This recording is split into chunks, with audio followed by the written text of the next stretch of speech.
Good morning, everybody, and welcome to the first home-based meetups for the 2021 school year. We're very glad to have you here. I am sure that, as Cammie noted a second ago, there's a good crowd here today, and we appreciate your attendance and taking time out of your busy day. And we hope that you find value in what we're presenting to you. If you would see, you can see my screen. The slides there are on the bit.ly open, and that'll get 2020. Well, if you go to there, it will get you to the slides. Just a little bit of, whoops, a little too quick. Please sign in, because we have shifted systems here at DPI, and the home-based team decided we would give Microsoft Teams a shot for this round.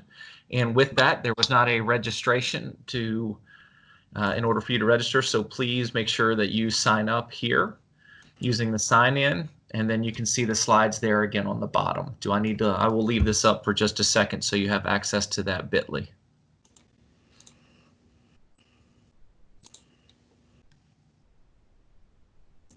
Is it just me, or am I seeing the team meeting guideline screen? There we go.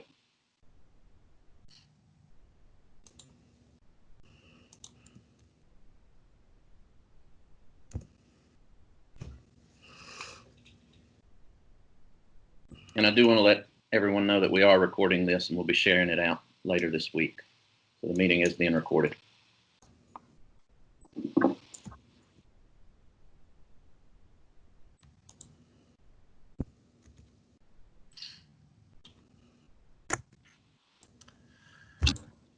I'm going to give you some housekeeping guidelines real quick for teams. I would ask Cammie or John to jump in if I leave anything off.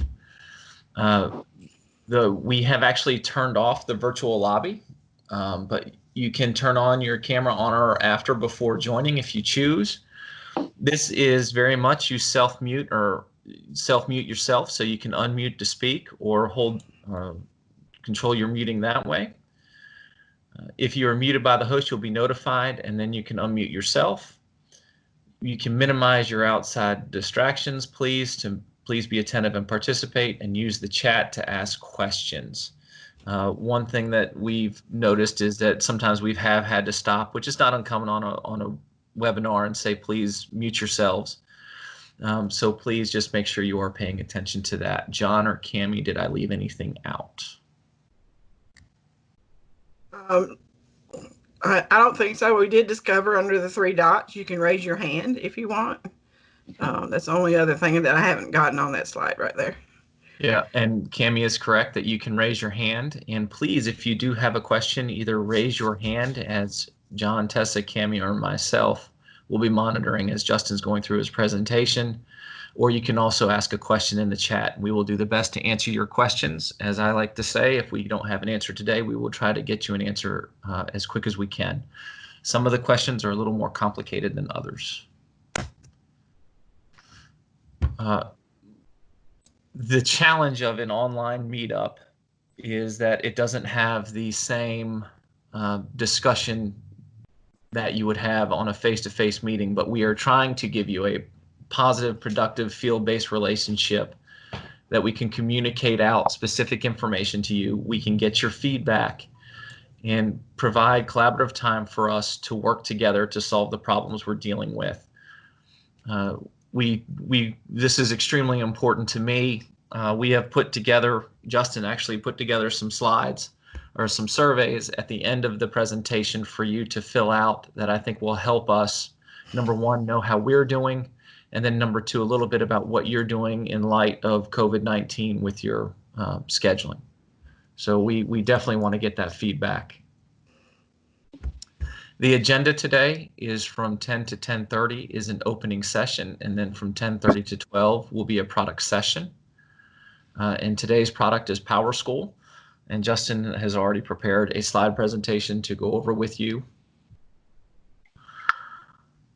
And there is the lineup of today. Learning.com is from 1 to 2 today. Tomorrow is Canvas from 10 to 12, and Friday is Go Open North Carolina as well. for the rest of the week. I know everybody wears multiple hats in lots of districts, so we just want to make sure that we have them all covered. This slide, one thing you'll notice about this slide from years past is that we are intending to do every single meetup virtually this year. We may have an opportunity to do one face-to-face later in the year, but right now the best option for us is to make these all virtual. There are pros and cons to everything. I think one of the pros to this is that each software program we offer from the home-based suite gets their own day, and information is presented one time, and therefore everybody gets to hear it one time, and it's being recorded so you can review it later. I also want to point out that there are wonderful digital resources out there about lighting our way forward towards reopening schools. And if you go to that link, it will take you to this website where you will have an opportunity to review DPI's guidance in reopening schools. And again, another website that about digital teaching and learning that we feel are good resources and will provide you with good resources. I think digital teaching and learning has really come to the forefront, and the home-based suite's importance has come to the forefront during this COVID-19 pandemic that we're in right now. And last, there is up-to-date live resources that are on this website that people can use and please frequent. I know that this site is updated. It is changed frequently with more resources, and it is updated all the time. So please check it frequently. Home base, as I've already talked about, home base is something I am very passionate about. I believe it is becoming the cornerstone to trying to provide excellent digital resources for school systems to use as we move through this COVID-19 era. And there is the home-based website so that you can get resources on each of the home-based suite products offered.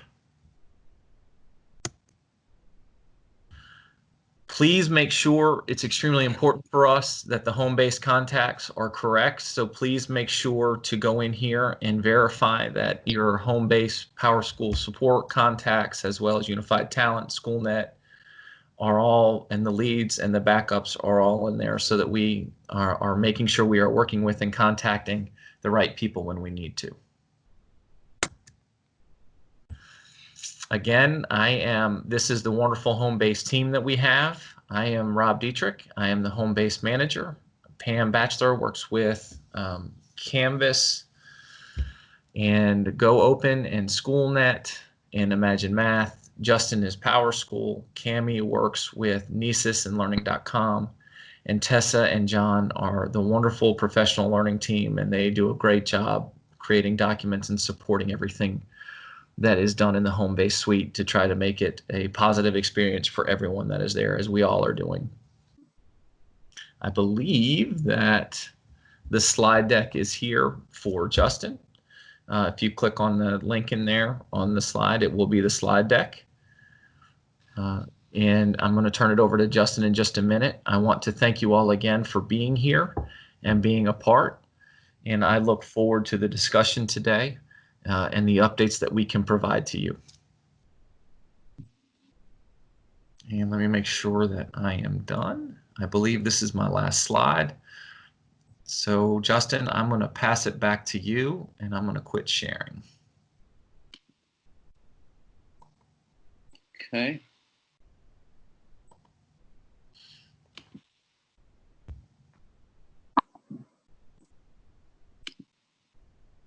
Can everyone see my screen?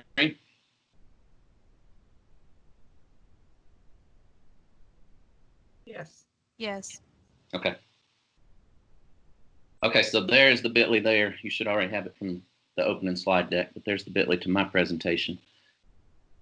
And it's on the first several slides, so I won't wait. We'll just move on. Rob has already covered the Teams meeting guidelines. We got a big crowd today.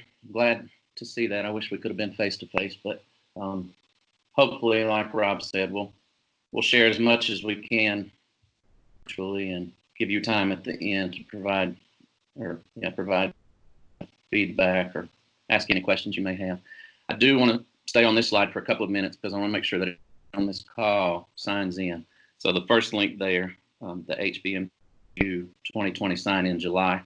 If you'll click there and sign in for us, it is important that we know who all is in attendance today. So I'm just going to pause right there for a second. Just as folks join the meeting, I've been pasting all those opening slides, sign-in links, and your session links in the chat. Awesome. Thank you. And I just want to take this time to thank Cammie. She does such a great job helping everybody out, even outside her product. So Cammie, thank you very much. Definitely. Sure. You're welcome. I second that.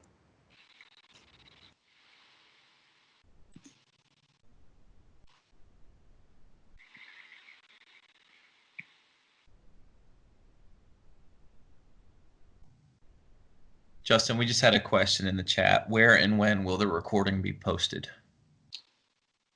Cammie, are we going to post them to the YouTube channel? I believe I was going to ask Yolanda, but I'm pretty sure that it's going to be on the YouTube channel, hopefully by the end of the week. So hopefully that'll go out in Friday's news bulletin. Yeah. All right, I'm going to move on. Rob has already done the introductions. We've got a lengthy agenda. I'm going to try to hit all the quick items first because I know everybody's interested in talking about the scheduling and attendance. So I've saved that till last just so I can keep y'all's attention. We'll start off with some good news, course code updates, crisis alerts, the FERPA update, North Carolina High School Athletic Association update, some new fields that we're preparing to push out in production for remote connectivity. Student contacts is one that we get asked about a lot, so I've added that to today's agenda. And then the reopening plans and scheduling that everybody's anxious to talk about. The preschool requirements that we've been talking about for a year now have finally come to fruition. I think we're good to go on that. So we're going to talk about respect for preschool enrollments this year. The fall legislative class size, and then, as Rob said earlier, I've got a couple surveys that I want to collect before you drop off the call today. So first, given the situation we've been in for several months, I think we need to share some good news. So I've put a Padlet together. If you'll click on that link, you'll see I've already created one. But I do want to take a few minutes just as an icebreaker and share some good news that's been going on.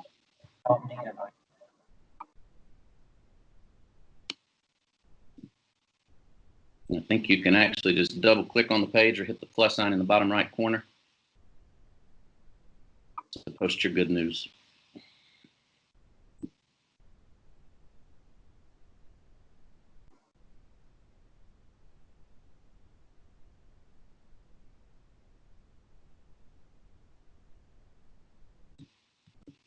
Congrats on your master's.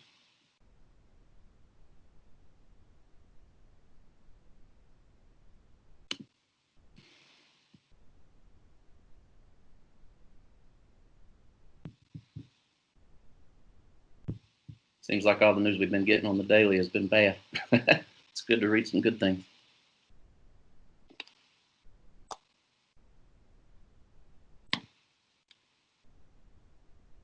Tessa and John, you should be putting that you got a new house.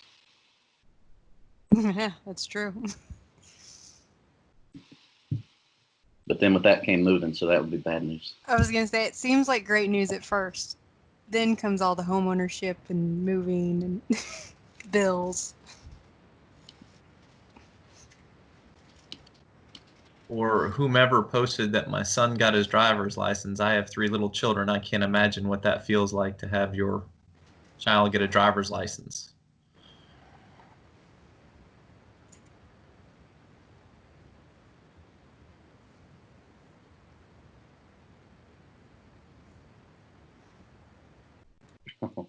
Oh, look at that.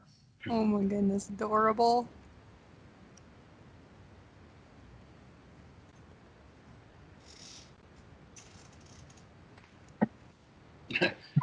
That's the best one yet. I'm retiring soon.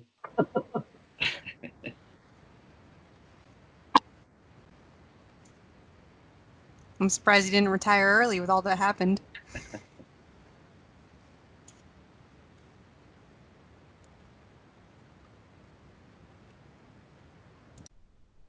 I think Justin's point in this exercise was well taken. There's also a lot to celebrate as we work through all the difficulties we have at work.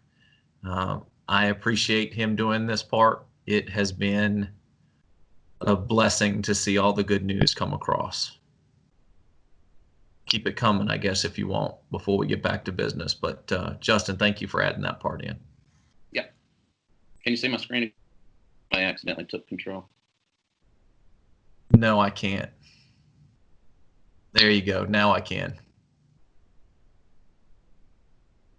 Yep. Yeah, I'll keep that coming, and I will jump back to the presentation. I think.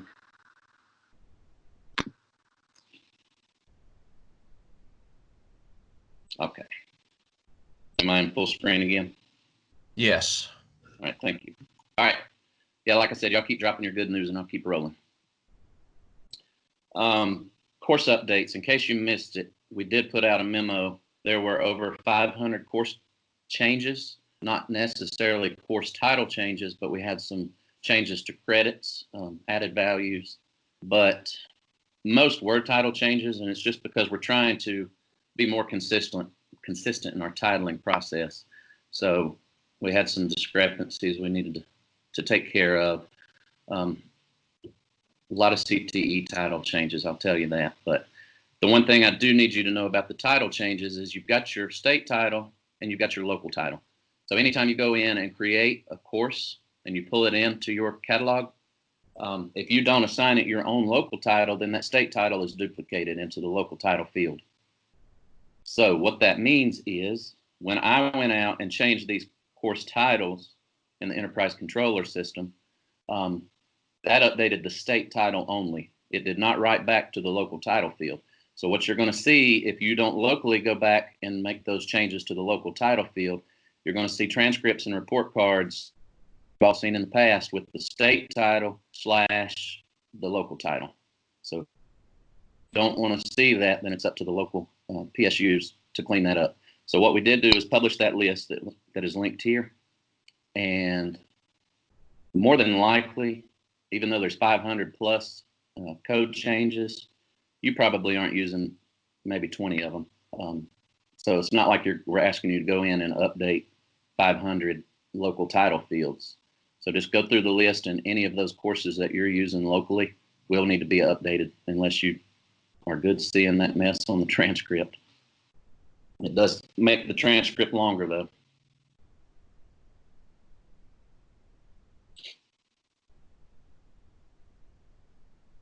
John, Tessa, just stop me anytime if there's questions we need to address. All right, here's a big one. I put this on here because, especially since schools have been closed, I'm getting hard from the call center in Florida. I mean, I'm getting calls, you can imagine, 3 a.m. at night, 4 a.m. at night, every weekend, because the team that your district's put together for this Say Something app, I guess they're not answering the phone when they get the phone calls. So we've got two problems, and I want to address that today before we move on. Make sure that your team, I think it's 5 folks at the district level. I think there's supposed to be 5 members of the team who have access to PowerSchool who can get these student contact information to the call center. But make sure those 5 people you have on that team are people who will answer the phone, because I'm answering the phone for a lot of districts. I think Tessa's been hit up a few times too, but we're trying to figure out a way around this, and it's not, a lot of times it's because of maintenance weekends. So on maintenance weekends, there's only a few of us who have access to PowerSchool. We're whitelisted and we can get in to anybody's instance. So I understand why we're receiving the calls on maintenance weekends or during outages, but someone in your district should be handling those in between. So make sure you've got that team in place of reliable folks who will answer the phone when Florida needing a student phone number or address. On top of that, districts need to make sure you're backing up your student directory like weekly, especially before a maintenance weekend. I asked them to, even though PowerSchool's down, to call the team members at the district level before calling me. And hopefully those 5 folks will have access to this directory that's been backed up prior to the maintenance weekend. Rob, I don't know what your practice was at the district level, but that's something I tried to export frequently when I was a coordinator. Yeah, we did try to export it, and sometimes we had other information backed up that I was able to get names and numbers when I got those calls late at night. That's definitely good advice. And something that I thought of last year, and we've just not moved on it yet. I'm trying to find out if there's a way that we can place these directories in IAM as an app, as a link, so that even when PowerSchool's down, there's an icon that users can get to that'll take you to the backups. That's probably going to be a difficult process, but it's something that's on a list I've got. But in the meantime, just make sure you're doing your backups at the local level and have the proper folks in place to take these calls.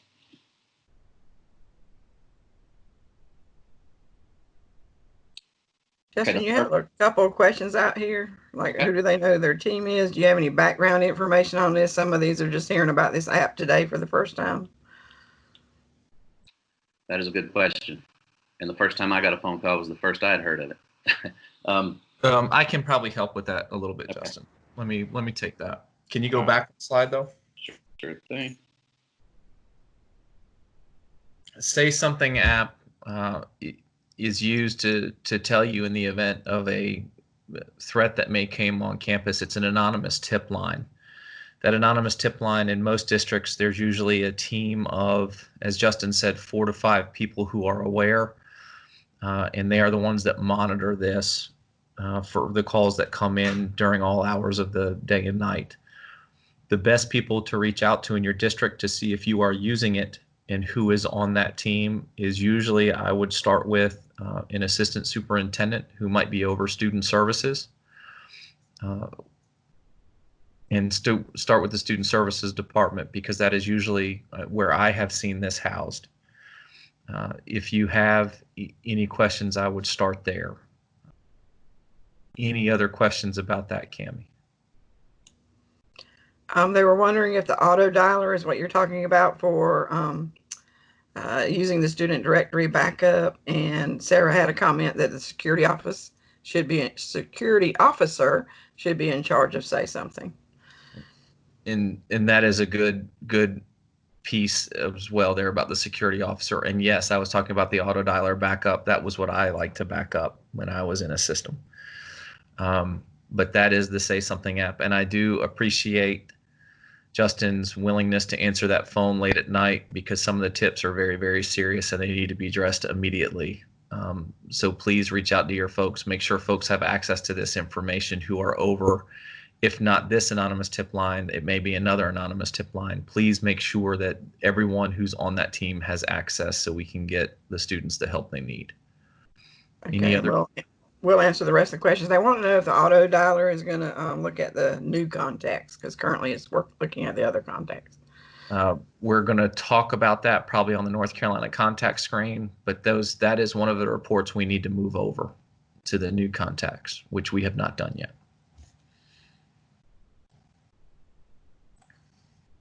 Anything else?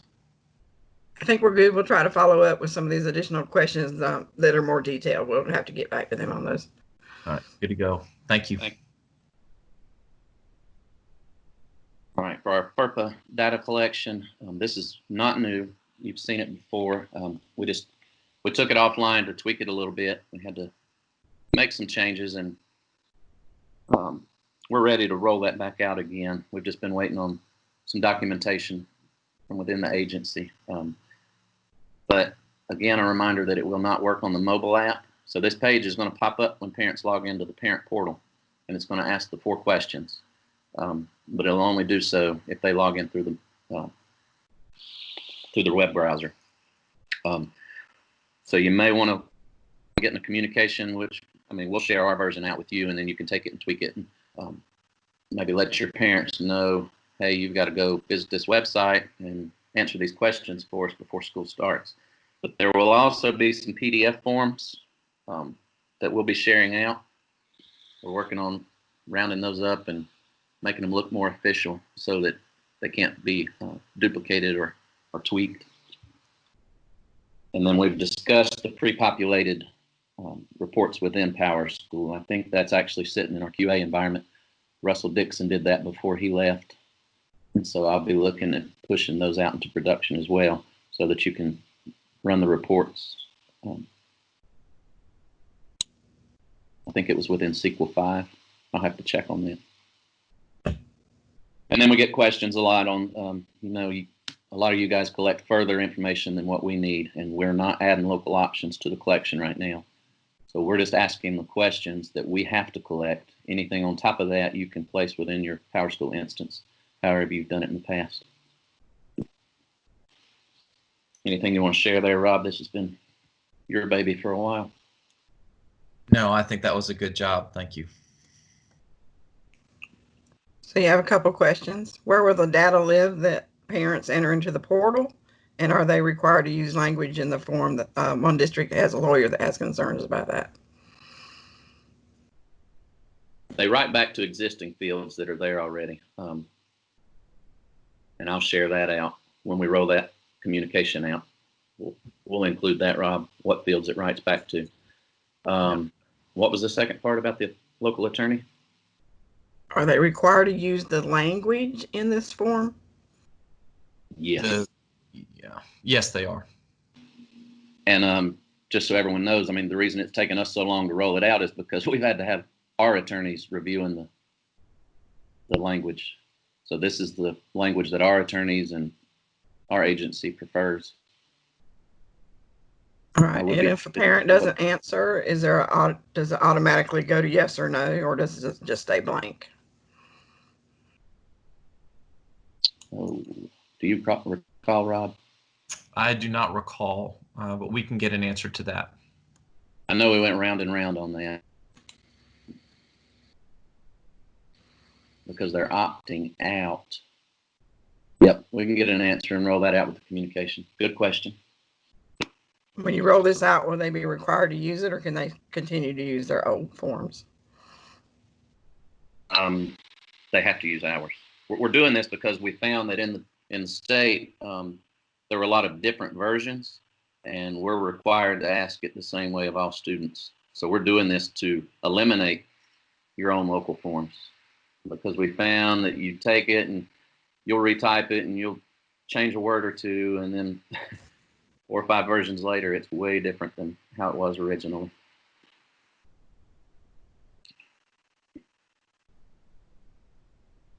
Okay, thank you. Thank you, Karen. All right, this is one I didn't even know about until last week. I think a ticket came in or an email came to Rob, and he shared it with me.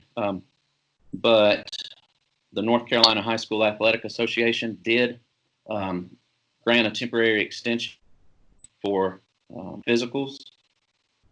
And so that information's here. I believe the ticket I received said that an athletic director went to a data manager or a coordinator and said PowerSchool is not recognizing the physical expiration date or extension. And to tell you the truth, I didn't even know that that was set in PowerSchool to where it would recognize that. So I'm working with Lorenzo at PowerSchool to try to find out where that setting is so that we can extend it in the enterprise controller. I think it's just listed somewhere as a number of months, like it's set to expire after so many months, and I've just got to find where that's pushed out from in the enterprise controller, because I've never had to touch that before, seeing how we always leave it at the same time every year. So if the students have a physical prior to March 1, 2019, then they need to provide an up-to-date physical. Between March 1 and May 1st of 2020, then they get the temporary extension, which will get them through the end of this academic year. who had a physical between last March and May 1st of this year will not have to have a physical until July of 1. And then if they had one on or after the 2nd of May, they're good. Questions there? Somehow I missed this communication. I don't know if it was sent to me or if it was sent to coordinators or just athletic directors, but I think everybody needs to know. No, you're still getting some FERPA questions, but do you want to follow up with those now or after? We can put together maybe FAQ or something. Let's do it. So one of them is we need to be, it keeps rolling up. We got so many people. We need to be able to direct them to the opt-out, or are they still held hostage in the parent portal until they answer? Good question. It will not allow you to navigate past the FERPA page until you answer the questions. Held hostage. I like that. And will the forms be in Spanish or other languages? We actually do have a Spanish version. All right. Just Spanish or English? I will have to check on that today when we talk with PowerSchool. Now, I don't think there's a Spanish version. Well, I know that when the parent logs into the portal, they won't receive the Spanish version. That's only in English. But I think the parent version is part of the PDF piece that we're going to share. Okay, and then just a comment that the communication needs to go to superintendents as well as coordinators.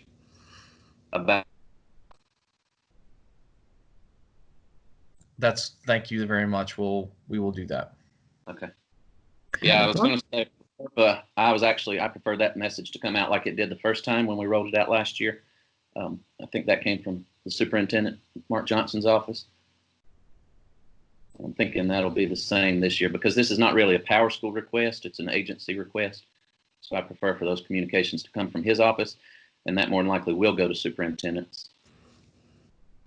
All right. Is it possible for somebody else to answer the questions in the pop-up if they've logged in and they're not the parent? Unfortunately, yes. And you're going to have the situations where the dad and mom do not live together, and the mom may answer one day and then the dad logs in the next day, and it won't force him to answer the questions because once somebody does it, it goes away. But that doesn't mean that the second person can't go in and modify the first responses. Okay. Then you just have other questions like they're lost is where's this FERPA is? Is that a communication that's coming? And when will the PDF form be available? And what about other languages that they need besides Spanish? Okay, we'll take that back. The PDF form's available. I just want to get it watermarked or put our seal on it or something to make it official so that you know that it's our version.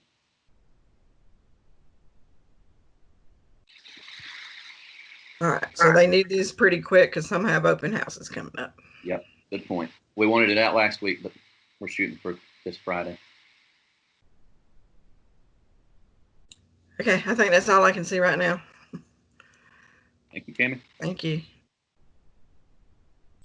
All right, this is one of the items per your request. Remote access and connectivity fields with everything going on. And move your slide forward, Justin. I did. I'm on remote connectivity. Can everybody see it? Sometimes I had to reshare, so you might have to do that. There we go. There you go. That's got it. Thank you. It just took a minute. Okay. It must be because so many people's on. So this is a piece, I think it started out as a request from some coordinators in the field when we went to virtual learning back in March. But these are some fields to push out. We're not looking to collect those at the state level right now, but I do think it would be beneficial for districts to have. So the 4 fields that we're going to push out, and I think they're sitting in QA now. We just got to get them rolled out into production once approved. On the student info page, I think it's on the student info page, right, Rob? That's correct, on the student other information page. Yeah. You'll have down 2 at the fields. very bottom. we'll have a student home connectivity, which will be a yes, no response, and then student school device, yes, no, or bring your own device. So the student home connectivity for the students who are working from home, just yes, no, do they have internet access? And then do they have device access? And if so, is it school approved, no access at all, or the child provides their own device? And then the same exact thing for the teachers. We're going to put those fields. Again, we're not collecting this data. It's just for your local usage. Hopefully you'll appreciate it. If there's anything else that you think would be beneficial, just shoot Rob and I an email, and we'll look into it. I think there's probably several of you that's already went forward and created your own custom fields, since these weren't available yet. So you have a question. Can you provide the mapping fields for the remote access and connectivity fields? Yes, I've got that. Lori shared it with me, I believe. And when these fields go active, we will communicate out that these fields are now active, and we'll make sure that's included in the communication. Where will the teacher questions be listed? Rob, where did you decide you wanted those? Teacher information page. That's where I believe they're located.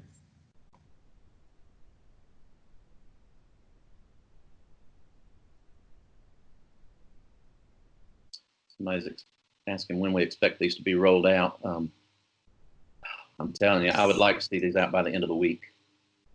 We are trying to get these out by the end of this week or the end of next week as fast as we can, because we know you guys want them, especially since this came at a field request, which was very well received by others we talked to. So we're trying to get them out as quick as we can.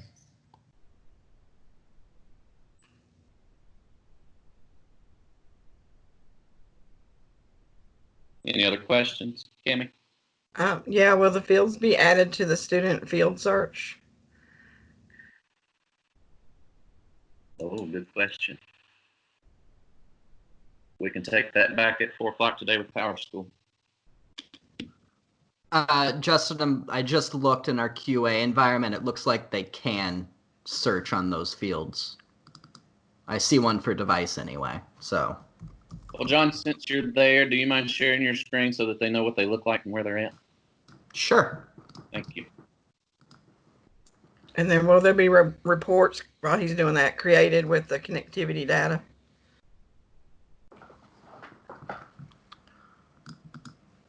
That is something that's something we can look at doing. We were just trying to get these out to the schools first to make sure that they had access to record this and then also be able to export this.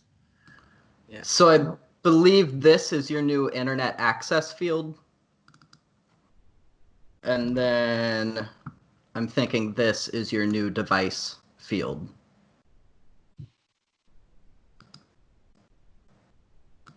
And give me 1 second, I'll pull up the student screen. I just got to scroll down on it because this has real names. 1 second.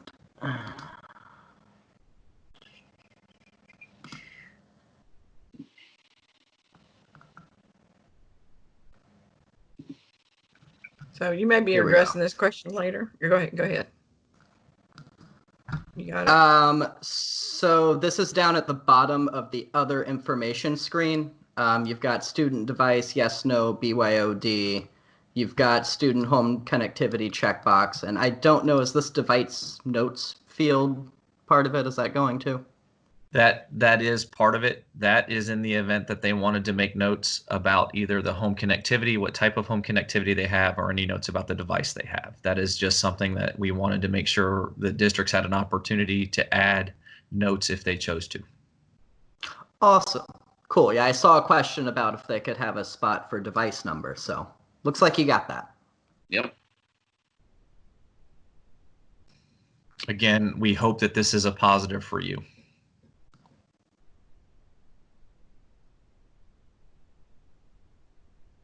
Other questions on the device? And the only difference with the teacher device, I don't know that he needs to show that. We will put out exact screenshots when we do, is that it's simply check boxes. They have connectivity and they have a device. It isn't get it doesn't get into the detail that the students do. And I'm sorry, someone pointed out that the internet access field I showed was there since the beginning. You're right, it is. I'm sorry. This is the field for the connectivity question. It's not called internet, it's called connectivity. So my apologies. Thanks for that catch.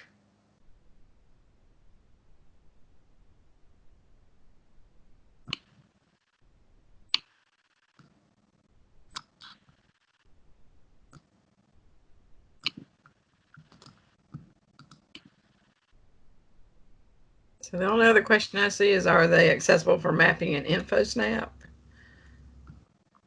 And then you have some other random questions about preferred name and things like that, which you'll probably address later. I think that they'd have to address that with InfoSnap once we put these in production. Okay. And can they have a field for grouping students A, B, or C? We are going to talk about that a little bit later. I think we're good to move on.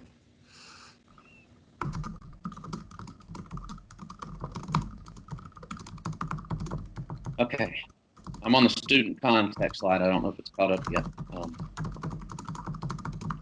But we Yes. do keep receiving questions on this. We know we need to get that transition taken care of for contacts. We have been starting, we've had some conversations with PowerSchool recently.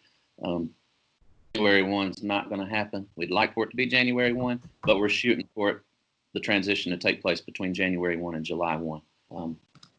What I'd like to do, and Rob and I've not really had a chance to discuss a plan, but I'd like to pull some folks from the field together who've already done this and tried to come up with multiple scenarios that we can share, and then just start having, well, we're going to have weekly meetings on this, and maybe have some working sessions that we can stand up for you to join, and then just do some hand holding as we go through it.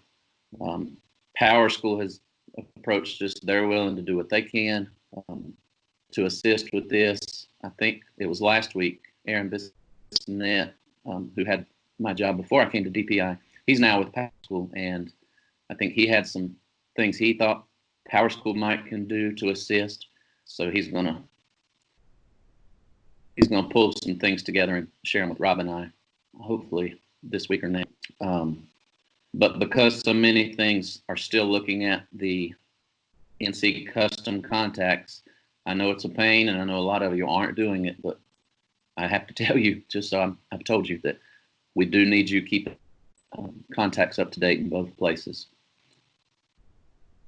And Rob, I don't know if you want to elaborate or not.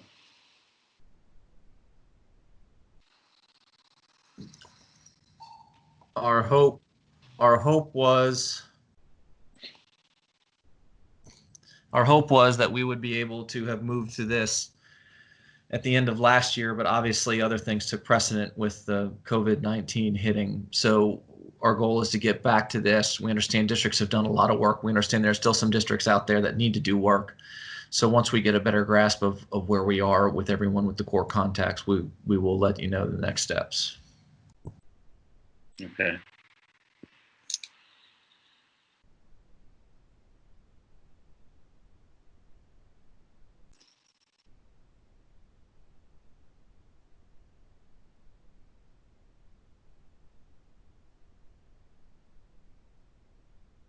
Any questions we need to address?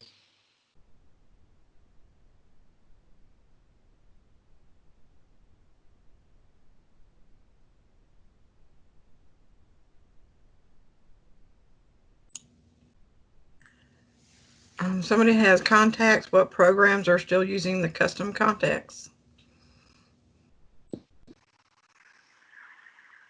What programs? Yes. Oh, not exactly sure what all does look at it. We need to pull together a list. Has anything, nothing's transitioned though, right? Everything's still using the North Carolina custom contacts. Yeah, that's correct. Yeah, so anything and everything that was previously using it is still using it. And do we have a list somewhere of the reports that pull from North Carolina student contacts? I thought we shared that before, but let me work Yeah. and get a list again. Somebody jot that down as an action item. And Justin, I'll need to leave in a few minutes. I have an 11 o'clock call. Okay.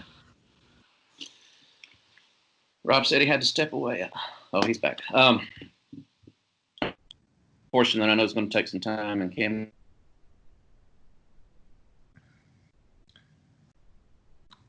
Justin, are you still there?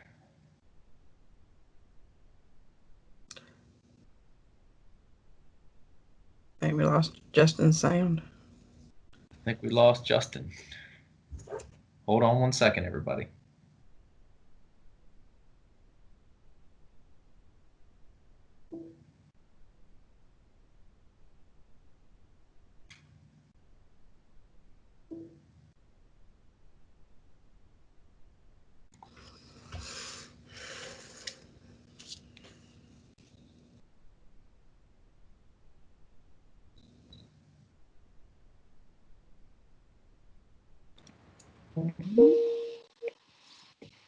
All right, Justin says that he got kicked out.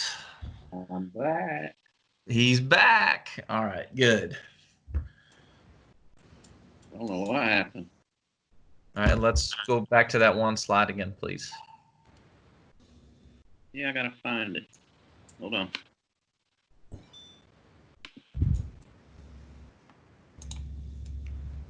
Sorry about that.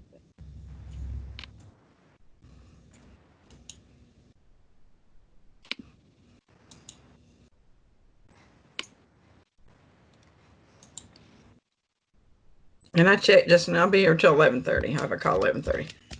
Okay. Thank you. All right. You should be able to see my slide now. So reopening plans and scheduling. What we're getting ready to go over with you is DPI's recommendations. I've said this a lot in the last few days. There's no cookie cutter outfit that will work statewide. We know that a lot of you have already moved on because you didn't get guidance quick enough.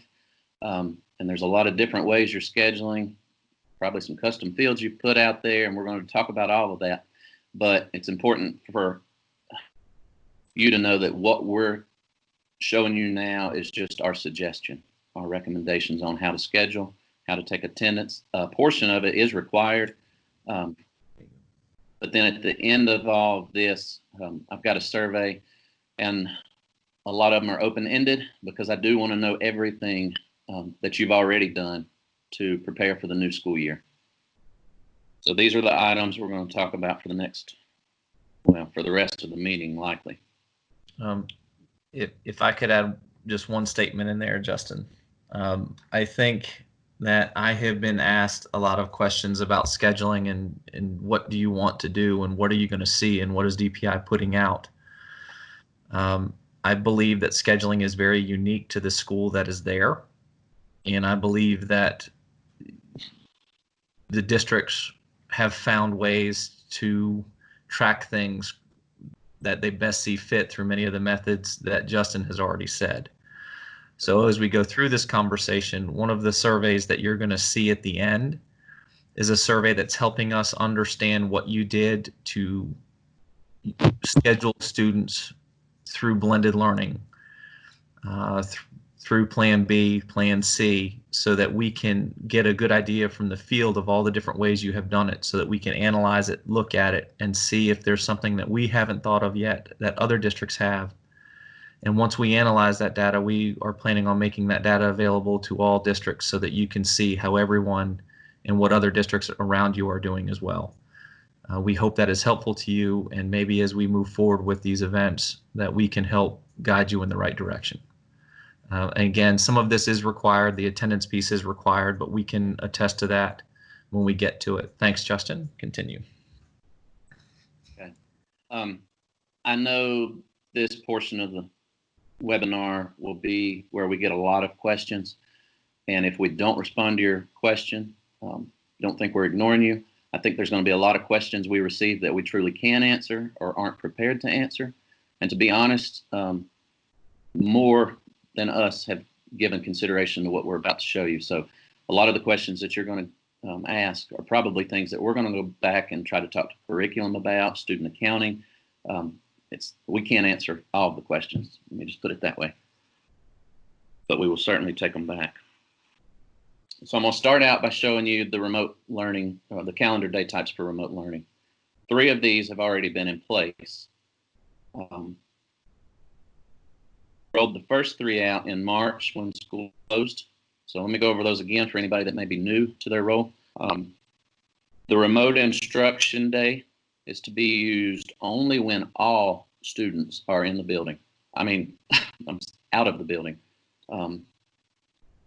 Not for teacher work day or school closure, but if this day is flagged and you're sending all students home and they're participating in remote learning, then you're to sign that school day in the calendar as a remote instruction day.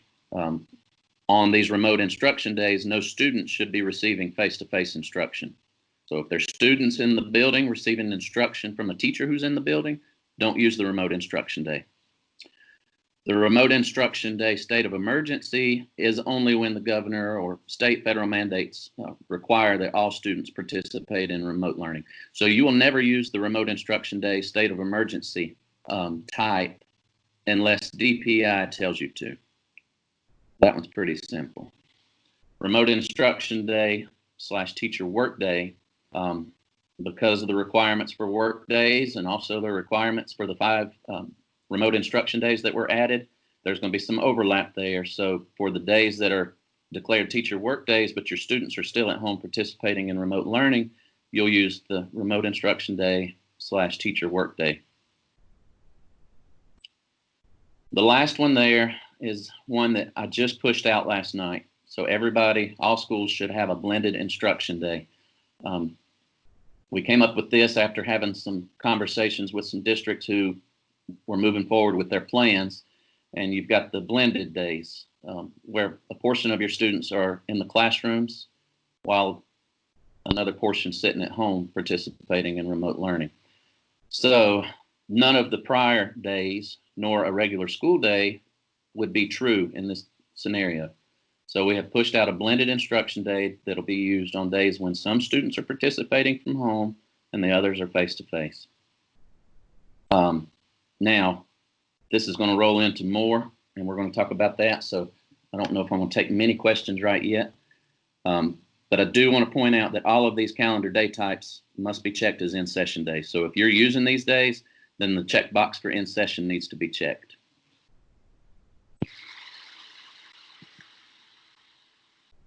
All right.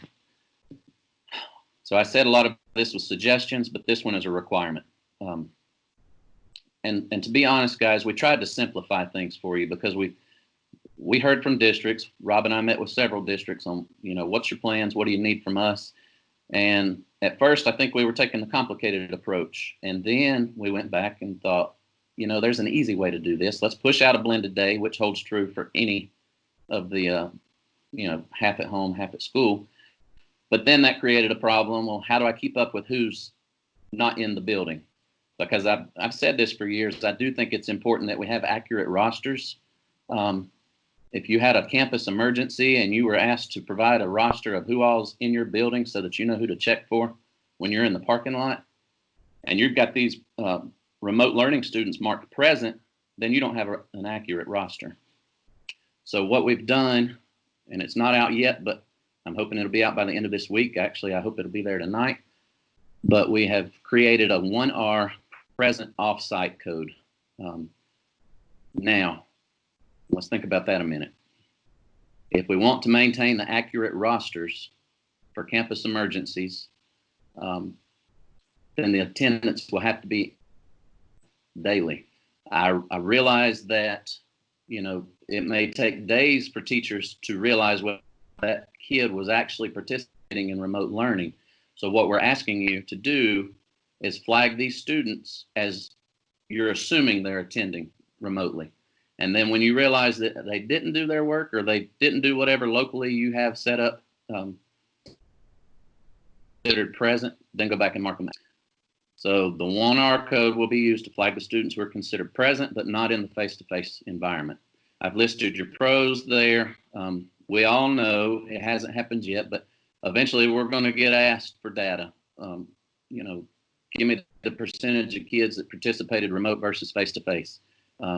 This helps us with that. We'll be able to track that code and give whoever asked that question the answer. Simplifies transitional scheduling among plans.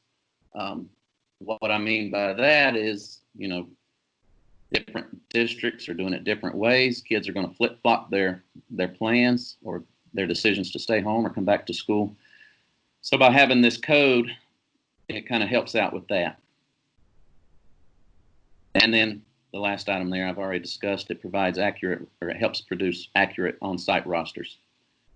Now, the cons is it's going to require more time and effort on whoever's entering the attendance on the daily basis. If it's your data manager or your teacher, whoever does it, then this means that they're going to have to touch more children, because by default, every kid's present and you only touch the ones who are absent. Well, now you've got a different present code that you're going to have to select from the drop down. So the teachers are going to have to take a little more time. But honestly, I think this is the best. Well, it's the only way. We had to get something out quick because schools are starting soon. And so this was a way that we could get it out there and have something in place before you open your doors. Another con, communication is not a bad thing, but we've got very little time to communicate it. So as you're having your virtual teacher work days or whatever, however you communicate with your teachers or whoever's taking attendance, let's start that communication today and let them know this is coming.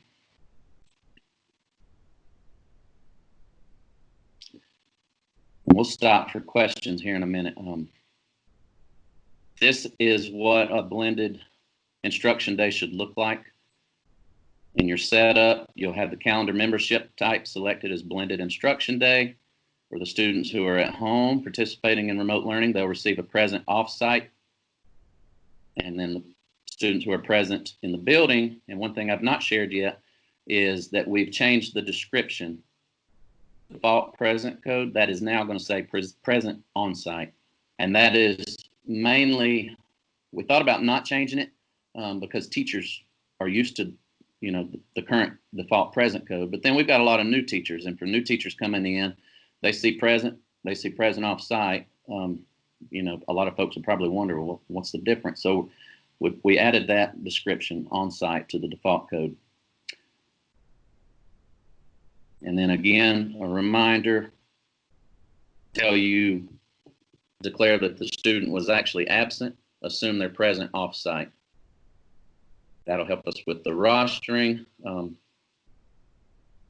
You'll just have to make sure that your teacher does go back and change the code to an absent.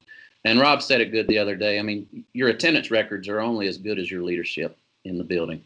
A teacher, I mean, it's up to the leadership to force the teachers to do it the right way. So we know we're still not going to have accurate data, but if the leadership level helps us out and really enforces this, it'll be better for everyone.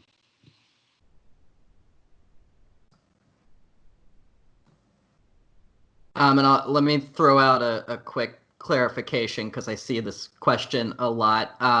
The last slide, I think, said something about daily attendance. That just means you have to take attendance every day. You can continue doing meeting attendance if you're set up as a meeting attendance school. Sorry about that confusion.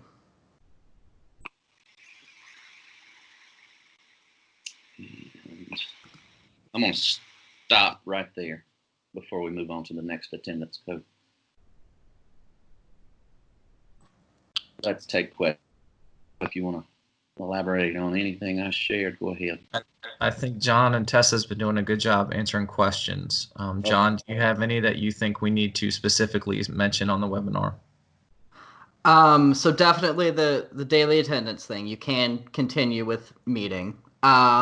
We do have a QRD that will be coming out that covers these day types and the attendance code.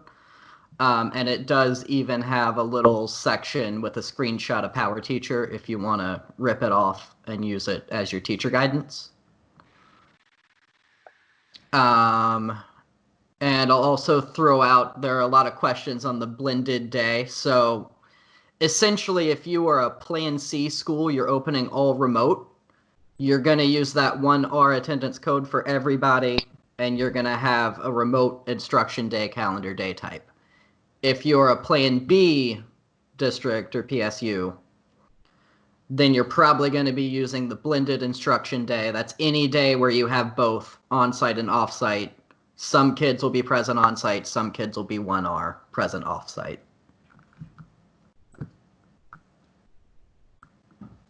And we are trying to push those codes out, so you should not have to add them yourself. Yes, good point. I'm glad you said that. Yeah. We've never been able to push out attendance codes before, and we're getting feedback or something. Somebody needs to mute. Okay. We've never pushed out codes because we didn't have the ability. But to ask you guys to go in and add these new codes to every single school between now and the time you are opening, we knew was crazy. So we have asked PowerSchool, and it was pushed out to QA yesterday for the ability for us to be able to push codes out from the state level. I am expecting it to go out into production by the end of this week. So please don't add these new codes yourself, because what's going to happen is if you do it differently, if you type it in different or anything, it's going to look for matches. So when I push these out, it's going to go look for a match on that code, and I prefer for nothing to be out there that matches. So just wait and let us push those out for you.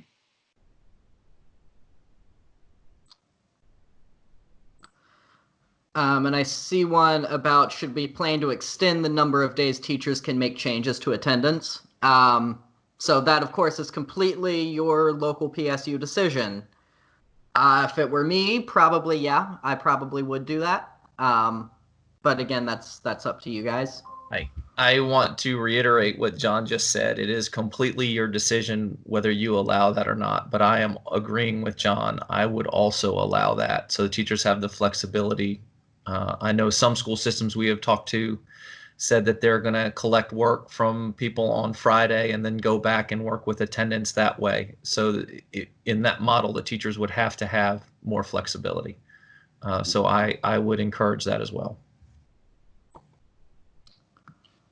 And to piggyback on that, we did make sure that when these get pushed out, they are defaulted to teacher can assign, yes, and counts towards ADA, ADM, yes. So you will not have to do that.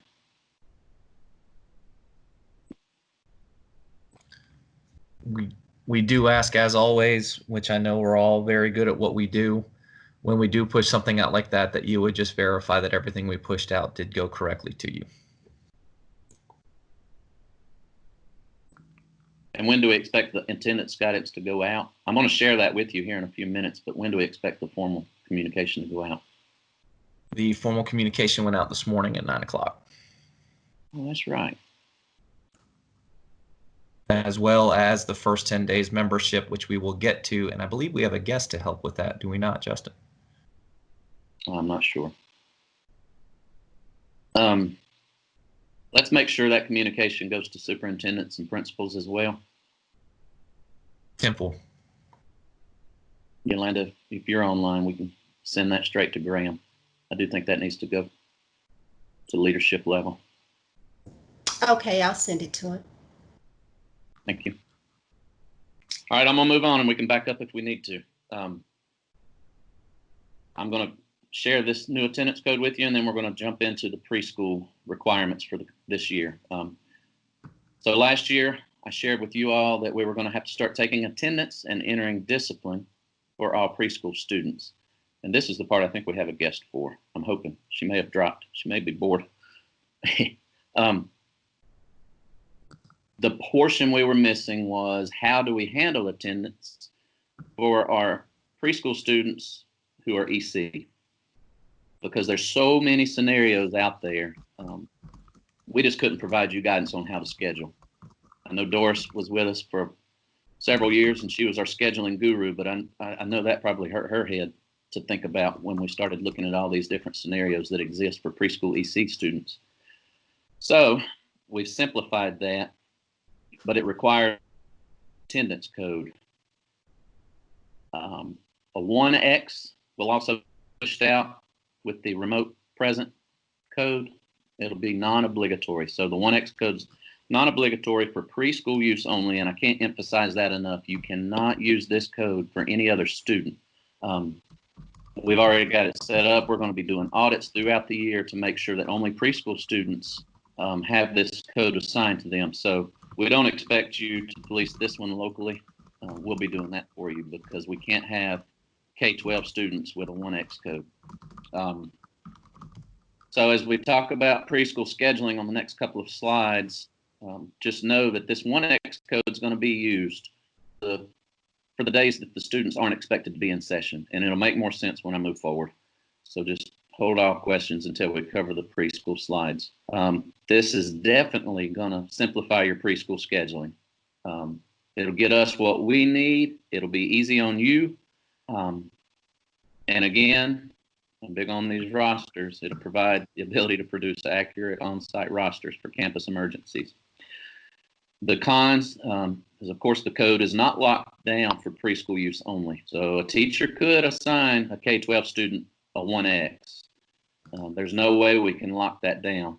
We're just going to have to do some spot checks periodically. And again, the communication piece is key. And I think there will be a webinar with preschool folks. Office of Early Learning is going to hold a webinar, I do believe. So they will get this information, but it's important that the preschool teachers and data managers in the schools also receive this information. So the federal requirements that came out, the discipline and attendance data must be collected for all students participating in the preschool EC programs, or preschool programs, period, actually. The attendance piece is what we didn't have figured out last year, so you all should have already been putting your discipline in. That should not be anything new. The attendance piece is new. So here in a second, John's going to roll through this with you, but basically the requirements that we put out for attendance are, you're going to set up your FTE and attendance conversions just as you would with any student who has an FTE. That should not be something new to you. You should be familiar with the FTE setup for IEP students, but don't think of these preschool kids any differently. We're going to set up that FTE, the attendance conversions for whatever the minimum number of minutes must be for the child. And again, this is our recommendation. If you've been doing it a different way, keep rolling, but we've got to collect the attendance at the end of the day. But the easiest thing would be to set up the FTE and attendance conversion, schedule the kid in a all day long preschool. We don't preschool homeroom. We don't even care what the course is that you put them in. We're just recommending this because it's the easiest. You can dump the preschool students in an all day homeroom, and the purpose of that is just so that we can collect that 1X code and the present code. And then there's some special programs that we pushed out last year that you should have already been assigning those students to. So you'll assign the students to a special program that's that they fall under, and then use that 1X code that we're rolling out. And the reason of that is all we want to know basically at the end of the day is out of a week, how many minutes did we expect this child to be in attendance, and how many minutes were they in attendance? And so the 1X code keeps you from having to do some crazy scheduling, and you simply just put in a 1X on the day or the times that they're not expected to be there, depending on how you schedule. And the discipline we've already addressed. You should have already been doing that. But if there's any questions about the discipline requirements, we can take those here in a second. All right, Dawn, are you with us? I am. Can you hear me? Sweet. Yes, I'm going to turn it over to you and John here in a second. Okay. I've put 2 resources here for you. The pre-K enrollment scheduling and discipline reporting QRD. We've been working back and forth on for the last month or so, and that's final. That's ready to roll out. So you can take that. And then the IEP setup, that's an old QRD document. This just shows you, in case you're not familiar with the FTE setup for the IEP students. It's just an old resource to help you set those up. Again, attendance must be taken daily, and the discipline has to be entered upon offense for all preschool students. Dawn, I'll let you cover anything you want to cover, and then John will jump into the QRDs. Great, thank you, Justin. So as you noted, we did previously introduce these requirements and began enrolling preschool children in PowerSchool during the 1920 school year. As a quick review, all children under the age of 6 and not kindergarten age eligible must be enrolled in PowerSchool as required by ESSA and Equity and IDEA federal legislation. So to ensure compliance with these federal requirements, we are collecting and reporting the number and percentage of preschool children served by Title I, the number of days and hours preschool children are enrolled in a public school setting, and the significant disproportionality in identification and disciplinary actions for all students ages 3 through 21. Previously, the disproportionality was only reported for children ages 6 through 21. So members of the Office of Early Learning, the Exceptional Children Division, the Home-Based Team, the Division of School Business, and the Center for Safer Schools have worked together to develop the policies and procedures to ensure we accurately capture and report this data. The QRD linked on the slide expands the information regarding enrollment, attendance, and discipline reporting, and it sounds like John will walk through that next. And we've also updated the Discipline Data Reporting Procedures Manual with a preschool specific section. I don't think that that is active yet, but it is ready to go and should be rolled out soon. And as you mentioned, Justin, we do plan a webinar very soon so that we can further discuss these data collection and reporting procedures, as well as the resources we offer to support positive early childhood disciplinary actions as soon as we can get that together. All right, John, you want to take the screen, and Don, you can jump in as we're going through that also. So I'll run through this kind of briefly, but this is the updated preschool QRD. I believe there was an older version out before, but this has the added attendance sections. So it talks about, sort of the background and how and where to enroll them, when you would enroll them in a program school versus a physical school. You use all the same current enrollment fields. They do get a state UID like any other student would. There is this list of special programs, which I believe, Dawn, correct me if I'm wrong, but your pre-K coordinator should be aware of the sort of the differences between these and when you would use one versus the other. Yes, absolutely.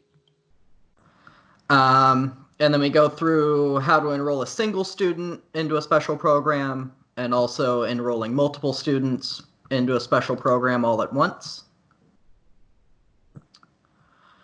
And then for attendance, again, kind of the background, they're going to be MST1 membership types, sort of normal, like any other normal student would be.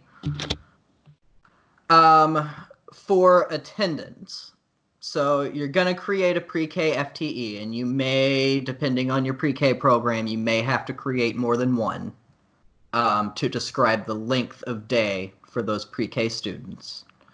So you'll create the FTE, and then you'll set up an attendance conversion for that FTE, where you'll define the minimum number of minutes that they must be present. So, if the program's 240 hours long and they have to be there half the day, then you'd put 120 minutes into that minutes present field. And then for the days that they are not required to attend, so if they come 3 days a week for 4 hours, on their off days, you'll mark them with the 1X attendance code to indicate that they're not expected to be present that day. And then it talks about discipline reporting, which, again, is pretty much the same as it would be for any other age student. And that is pretty much it. Dawn, Justin, anything we need to go in more detail on? I don't have anything to add right now unless there's a question that you all think we can answer.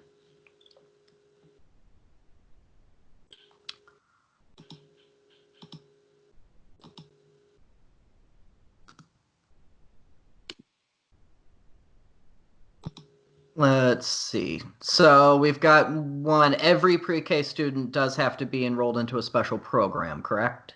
Yes. Or one of the Now, programs on your list. Is that Yeah, including the 5-day-a-week preschool students who aren't, who do not have an IEP?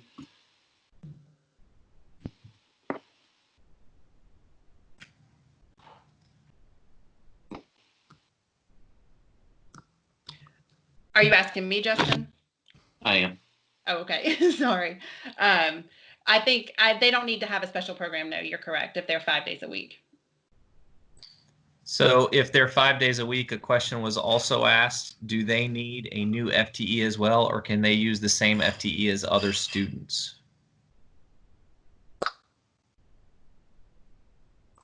As far as I know, they can use the same FTE. That's what I was going to say as well. I just didn't want to speak out of turn. Thank you. Yeah.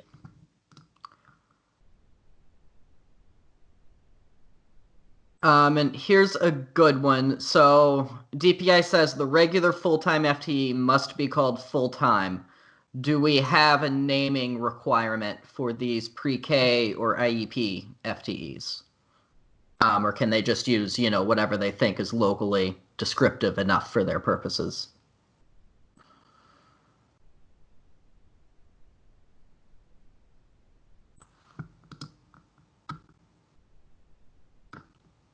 I would tend to think they can use whatever name is locally descriptive for them, but That's I'm what I not would sure. think too, because I think it would given the variety of schedules, I'm not sure we could come up with a naming convention that's going to work for everyone.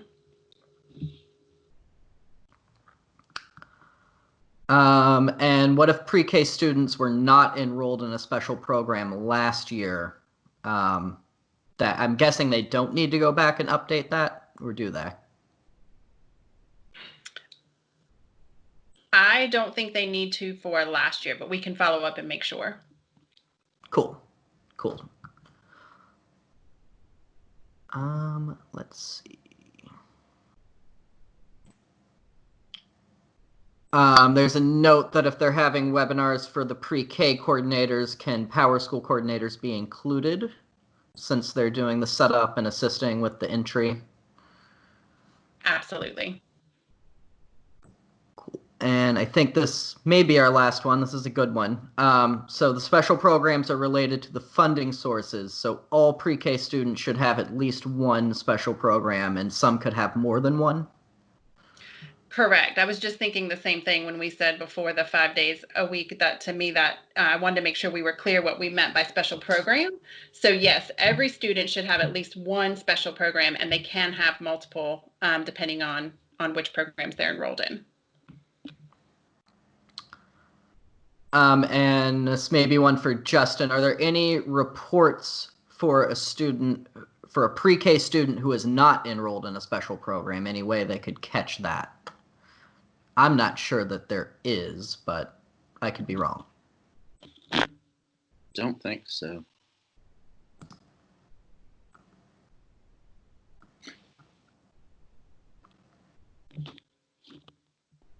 And I'll add to that when we schedule this next webinar, we do plan to invite a broad range of stakeholders from school districts, so that, and they can of course invite anyone else they think should attend as well.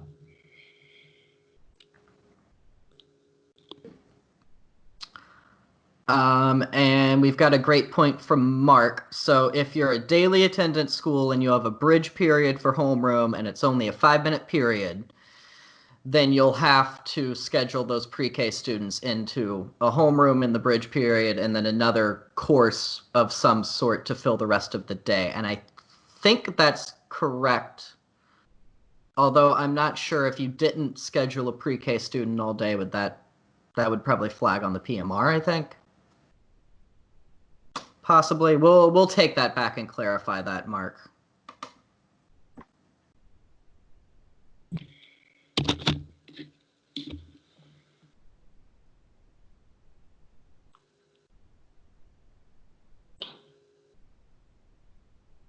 And I think that's it. So we'll take back that issue from Mark about whether they really need a full daily schedule. And then we'll also see about a report where you could find pre-K students that don't have a special program. I think we could probably tackle that one easily. So, Dawn, when do you expect that you'll have that follow-up webinar? We are meeting today to plan it. Since this QRD and the discipline manual were approved yesterday, we scheduled some time today to plan that. So we should have some information out very soon. Okay. And who do you plan to share that with? Would that be something the PowerSchool coordinators may want to attend? Oh, yes, absolutely. So I certainly plan to reach out to you and let you know our plan and even invite you to join us. And so, yeah, for sure, we'll make sure that we share that with you all. Tessa, when we receive that, let's make sure we put it on the home-based training calendar. Sure thing. Oh, and here's one more great question from Mark, connecting it all together. For pre-K attendants, if you're providing them remote services, are they also required to use the new 1R code? I would assume yes, but... That's correct. Interesting question. Mm-hmm.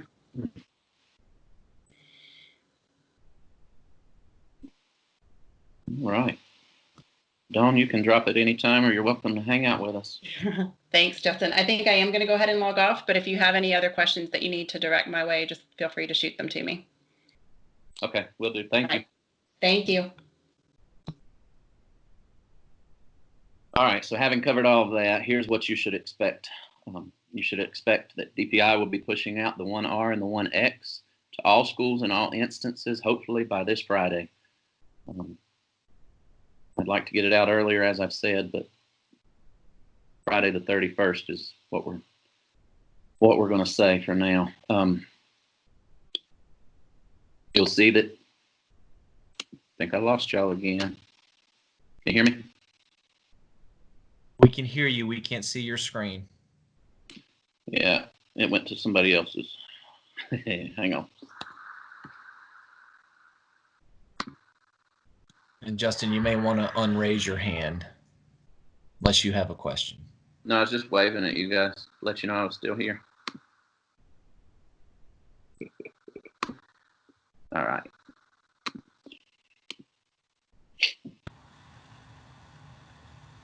You see me now? Yeah, you're back. All right. You'll also see the current default present code be changed to the description of present on site. This does not have any impact to the PMR because the PMR is just looking at the present and the absent. It doesn't look at the individual codes, so we're safe there. And then the QRDs and things that we've discussed, the documents that we've created will be pushed out. Share those far and wide when you get them.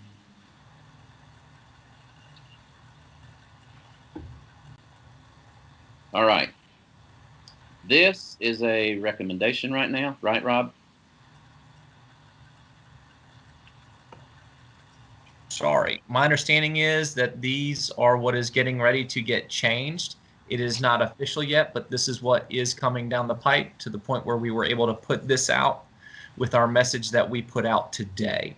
So this is what I expect it to be once it is approved. And everyone was confident enough that we were allowed to put this out at the same time as our attendance statement because of the fact that this was the other question we were receiving over and over again. Yeah.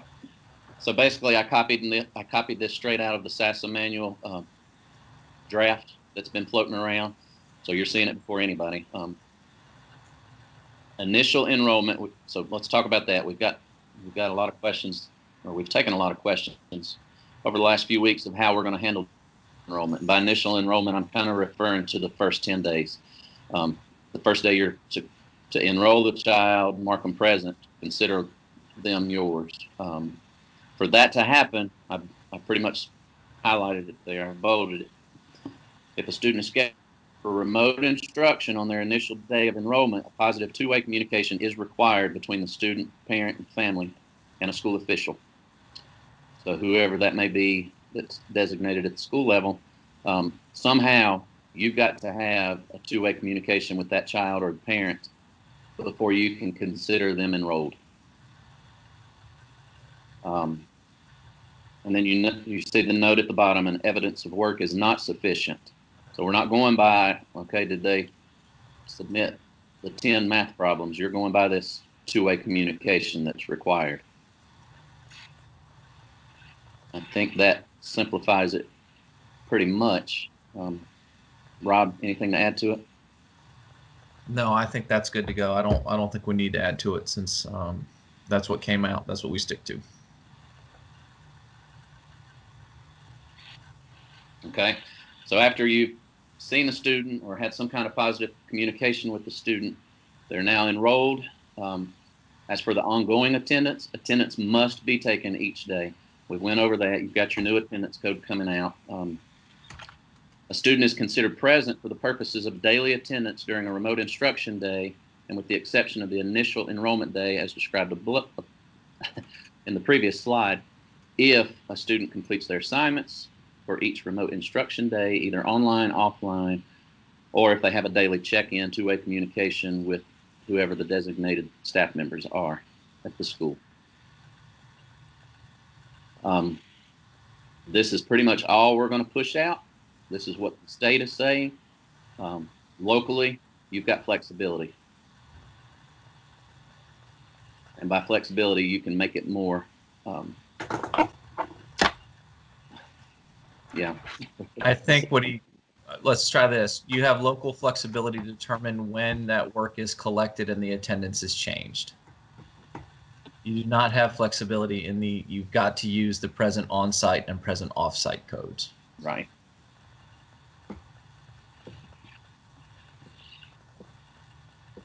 But if your district plans are more strict, that's fine as long as you're meeting these requirements. Next slide. Hang on, it's loading.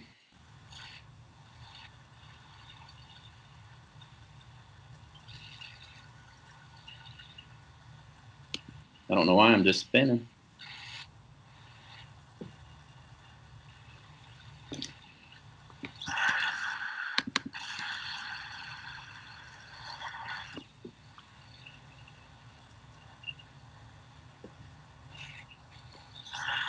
Hang on, sorry.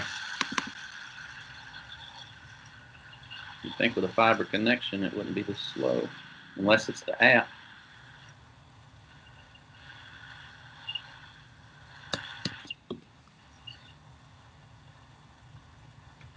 I'll tell you what, John, do you want to take over and share the legislative class size slide? And I can speak to that.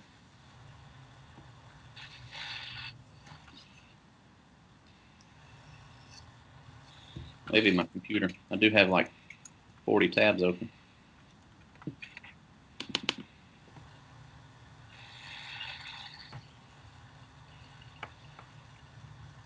Sorry, can everybody see that, hopefully? Yes, we can see that. Thank you.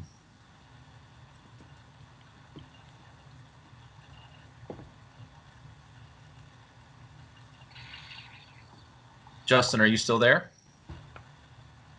I'm here. Can you hear me? Yeah, we can hear you. Go ahead, sir. Okay. I was worried about the recording. If I close my computer, I might lose the recording. I'll just let it keep spinning. Okay, I've got it pulled up on another device. So as you're scheduling, given everything we've went over, as you're scheduling, you need to keep in mind that there's still legislative class size requirements. We've heard some crazy stuff going on out there, and you know, I kind of don't blame you because you're rushing at the last minute to piece together schedules based off of the latest decisions that have been made. But I have been told we are moving forward with the legislative class size for the fall. Okay, so that's due in October, and it reports off of the September data. So when you are scheduling, whatever scenarios are taking place in your school building, keep in mind that the class size reports are still going to look at those section enrollment numbers. So I have heard from districts who are dumping 65 kids in a biology class because all those students share the same teacher. Let's talk about that. What's that going to look like when you return to school in October, November, January, and then you've got 60 kids in a section that you now have to split out and reschedule into multiple sections? That's the first reason I would not go that route, but that's also going to make your class size numbers way high.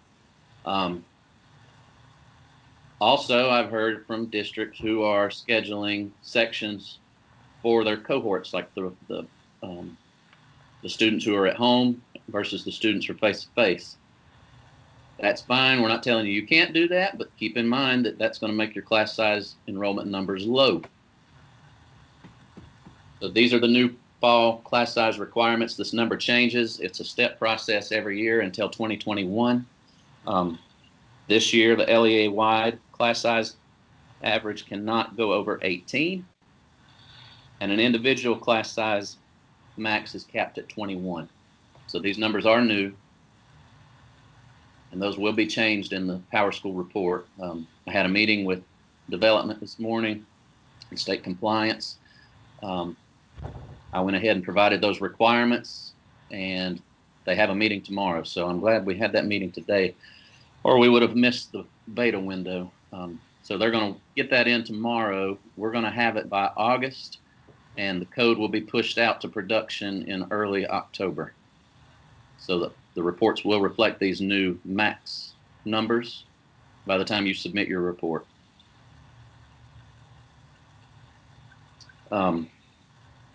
Notice there's no max for grades 4 through 12.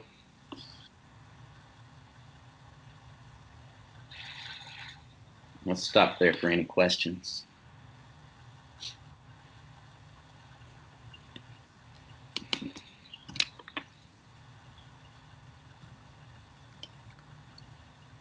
Here's a good one. Are charter schools also on the legislative class size? I don't think they are. They are exempt. Okay.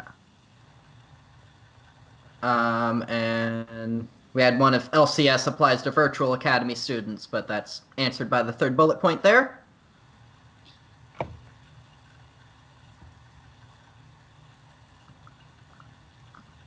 I don't think we have any others on class size. We do still have a couple on the enrollment date, initial enrollments, that kind of thing. I don't know if you want to go into those now or wait until the next sort of section.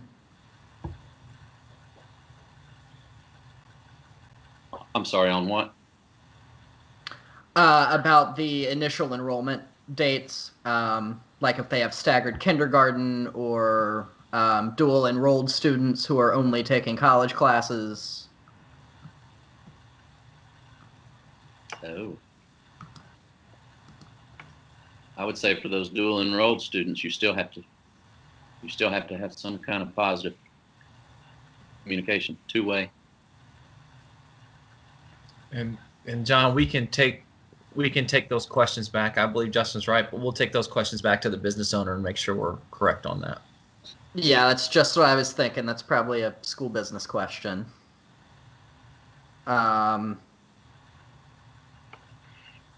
Let's see. For class size, are we doing pull-out sections for EC? I believe that's a local decision.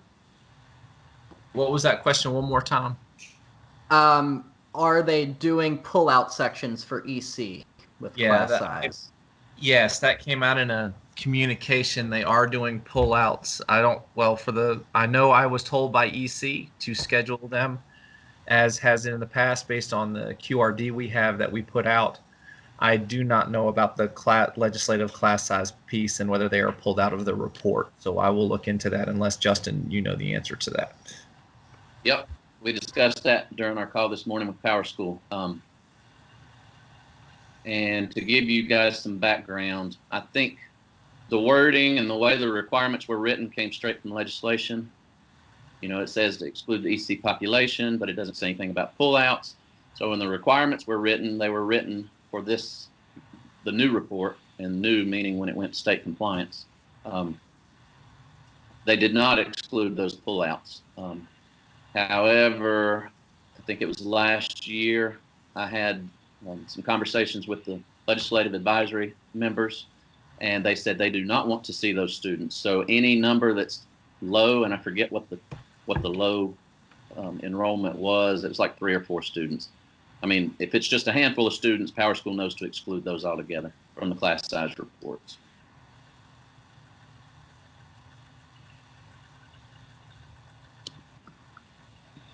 And I think some clarification, I guess, on who is exempt from legislative class size might be good to look into. So we know charters are exempt. K3 dual immersion, someone said they thought was exempt previously, and an LEA that was exempt in the past due to an advanced teaching rules grant. So I don't know if we know any of those answers or if we need to go back, but I think we need to go back for those. I'd hate to answer those questions now. Yeah, I wouldn't want to tell you wrong.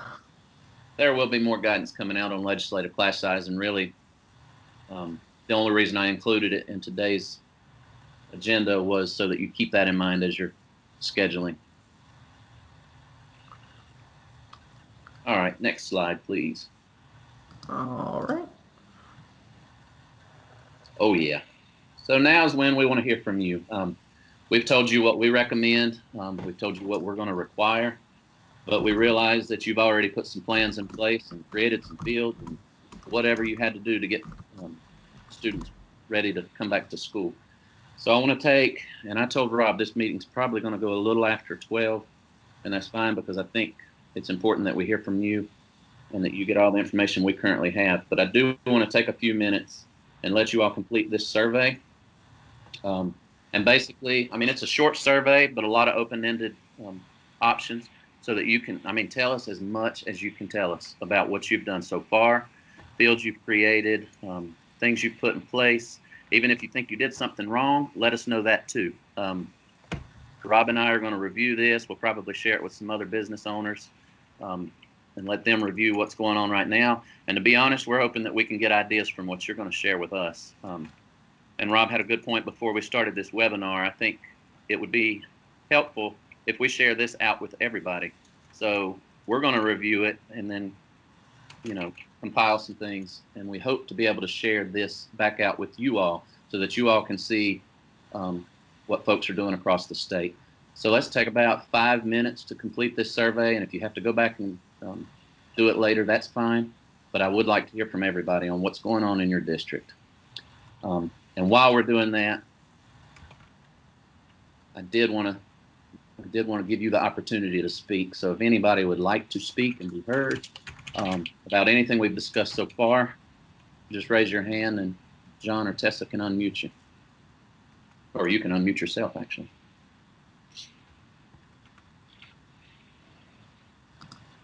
And I did see a question issued, Justin. The PSU LEA number field isn't letting them put in letters if they're a charter.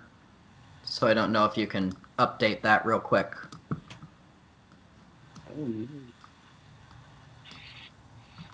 And I'll drop a link to this survey in the chat just in case you need it.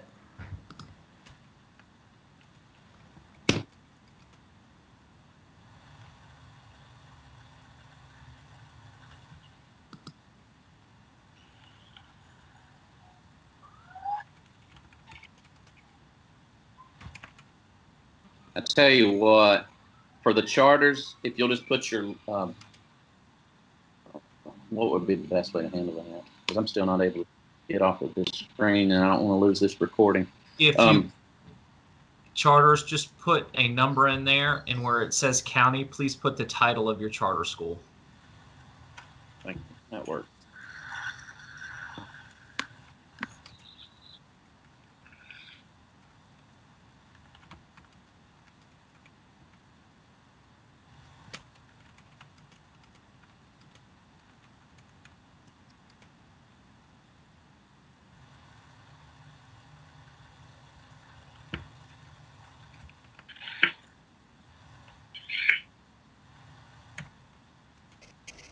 Can I ask a question about EC just to make sure I'm understanding?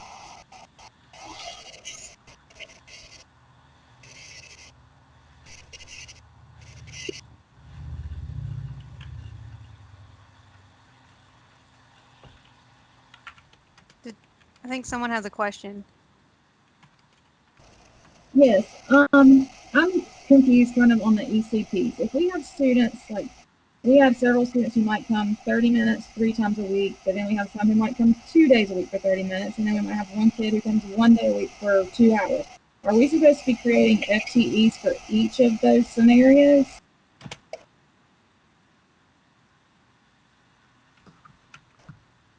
So I believe you would need to create an FTE for each different length of day. So like if you've got some students who are coming 30 minutes a day and some come every day and some come 4 days, some come 3 days, but they all have the same length, that would be 1 FTE. But if you've got some coming for 30 minutes and some coming for 4 hours, those would be different FTEs. Okay, thanks, John. That makes sense. So would it matter if they're coming at different times? Would I need to show that in their schedule, or is it still okay to have just a full day, whichever class? Even No, if I think you'd be fine just doing it, you know, in the same. I don't think we're not really looking at the time of the day, just the amount of time within the day. So, okay. Thank you so much, John. no problem.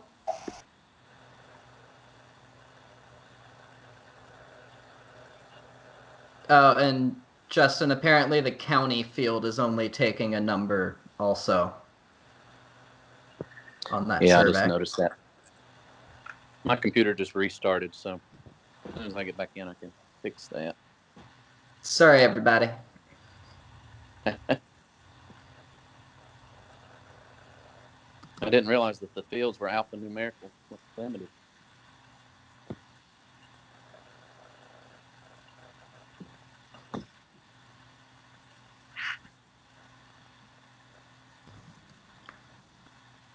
Here's a good question that just came in.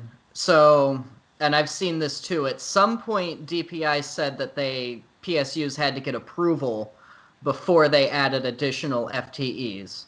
Does that not apply in the case of pre-K and IEPs? And I want to say it doesn't, but Yeah, I was told that as long as it's for an IEP student, you don't have to get approval.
Okay, I just updated that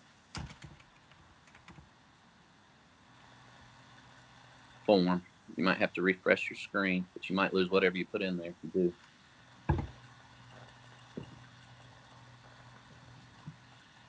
here's another good question that just came in while we're doing this survey too. So should they still include the number of remote learning hours in the notes field on the calendar setup screen? Yes. We are still asking that you just put the number only of remote instructional hours in the notes field when you do your calendar setups. I don't think we have pulled that yet, but it'll be nice to be able to pull that if we're asked later.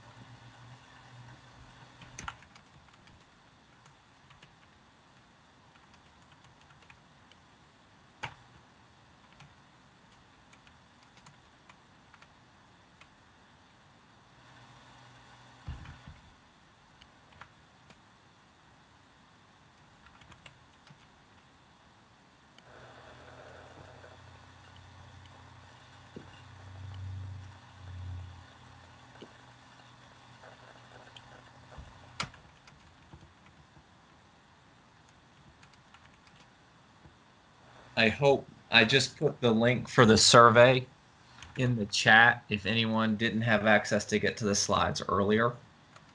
If you want to see if you could use that, please.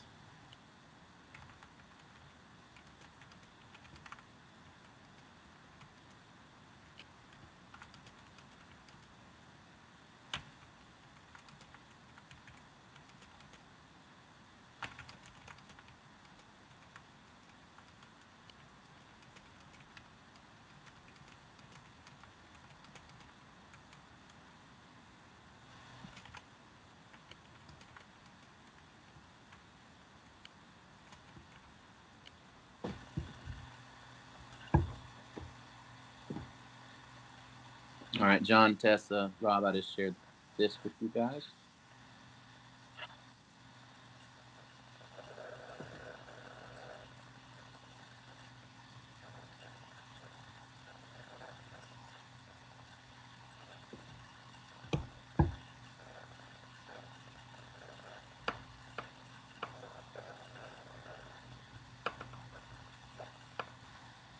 Do you think we've given enough time? I do. And I'll share these other 2 surveys with you here in a bit. Okay. We can go on to the next slide, John.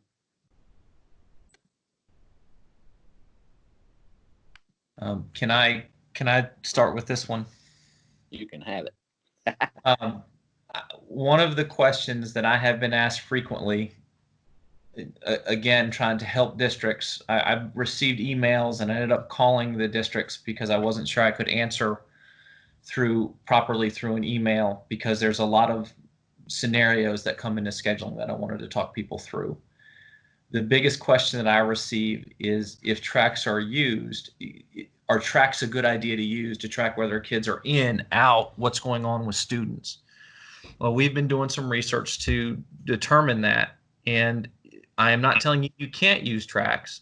If you do use tracks, commonly, make sure I'm speaking correctly here, but commonly when folks use tracks, it's because they are tracking out a certain group of students. So you would uncheck the box for that track, and those students wouldn't count in ADA or ADM and essentially have some days off. If you do use tracks, you need to remember that all those tracks need to be truly in session, because if you're in a remote learning day or a blended learning day, those students are still in session in school. The only time students should be unchecked is if you intend for them to not count, because if that box is unchecked for that track, you can no longer take attendance on that student. And that is also a concern I have. If, let's say you did an A-B day and said these students are A day, these students are B day, in PowerSchool, if you mark them as such, you wouldn't be able to take attendance on the opposite day. So I think it's very important to remember that as you're looking at what you're doing in your districts and as you schedule these items, that you need to make sure that these students are in session on a remote learning day so that attendance can be taken on these students. The other thing is, we were doing our homework as we were reviewing items and checking on this for schools who have asked. One of the things we have found is in our QRD that we have attached in a link there. When students change tracks on or after the first day, you need to create a new school enrollment record every time a track is changed. So that could become very difficult if you are planning on moving them from like a on-site track to an off-site track. You would just need to maybe monitor how those tracks are used. I wouldn't want to move them out of a track. I would think, understanding I'd have to create new enrollments for them. We added this slide today almost at my request, because I have received so many questions about, well, can we use tracks? That is the information that we have that I want to present to you. Again, one of the reasons we're not exactly telling you what to do with scheduling is because every school is unique and can schedule a different way. And my hope is, through the survey you are answering now, and when we look at that, you may have a way that many of us didn't think of, or others across the state didn't think of, and we can help each other out moving forward in the event something like this happens again. So I hope this is useful. I'm going to ask a quick question and some folks can answer in the chat if they want. Do you want us to pull up that Track Schools QRD? Is that something you want us to do with you right now, or would you prefer to do that on your own?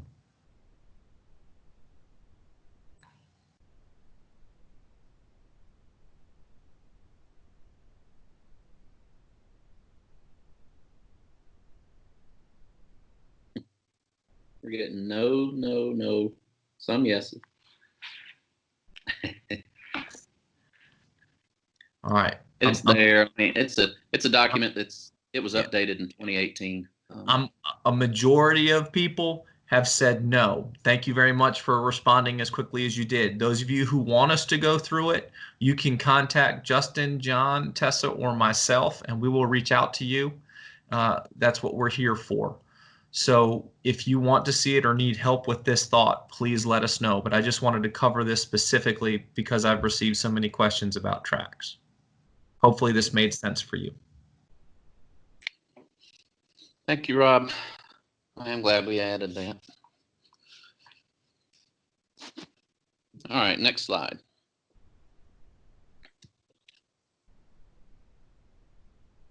Okay, so we're about done. If y'all can hang in there with us a few more minutes. As you know, a year ago, we transitioned support from home-based support team at DPI to the vendor PowerSchool. I put together a quick survey. I do think it's important that we stay on top, even though it's not in our hands anymore. I think it's important that we stay on top of how you feel with the current support system. So if you'll take a few minutes to complete that survey, there are a couple of questions at the end that are not vendor support questions. So there are a few questions in there that ask, you know, how's our team doing, our DPI support team doing? So don't confuse the two.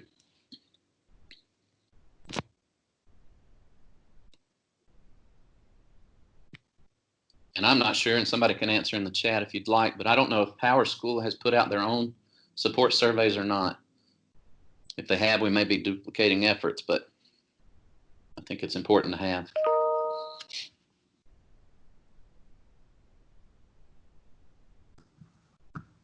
And I'll drop this survey link in the chat for you guys if you need it. And so that we're sensitive to everyone's time, let's go ahead and jump to the next slide while they're completing that survey.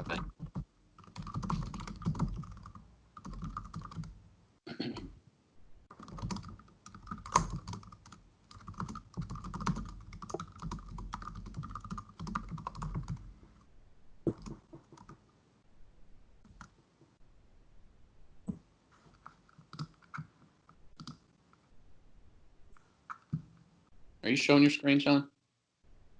Yes. Okay. I think. And one more slide, please, John. You go past that one. Sorry. Thank you. Yeah.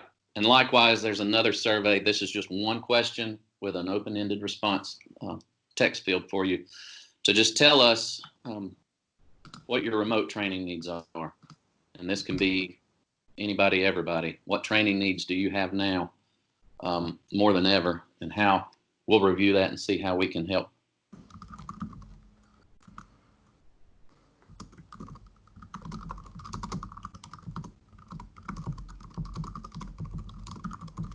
And so that the field knows, I have asked Tessa and John to work with the business owners. I've also asked the business owners during one of our internal agency calls, if there are webinars going on in different areas, curriculum or dropout reporting, anything that is going on in the building that touches PowerSchool, I've asked them to, if they've already scheduled their own webinars, I've asked them to share it with us so that we can put it on the home-based calendar.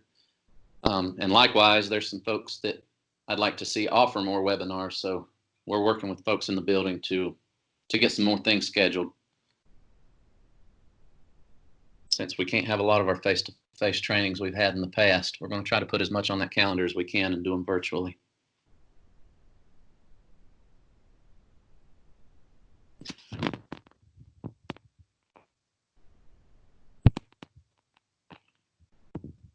So for the home-based support survey, I should have stated this first, but not everybody needs to submit that. we've got different folks on the call, different roles. The only folks that need to submit that are the individuals who are opening PowerSchool cases.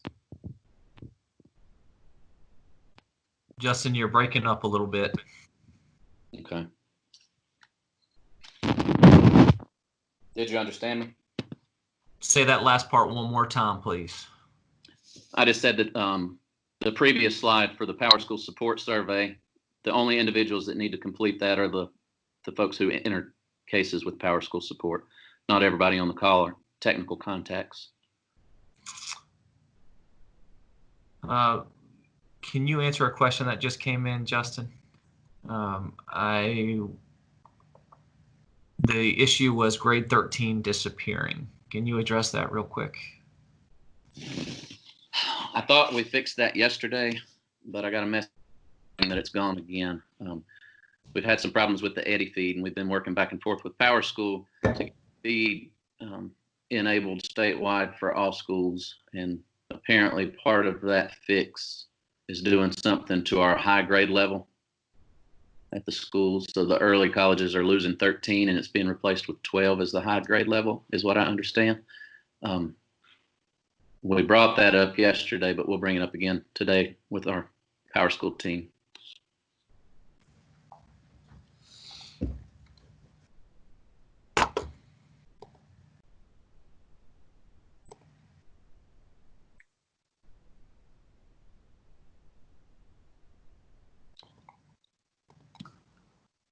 And we've got a lot of questions about saving the chat log.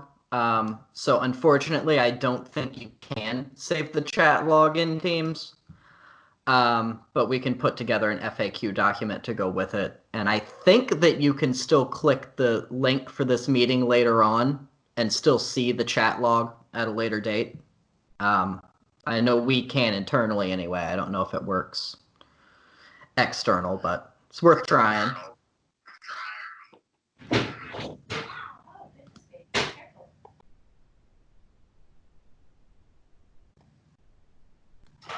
Justin, this is the last one, correct?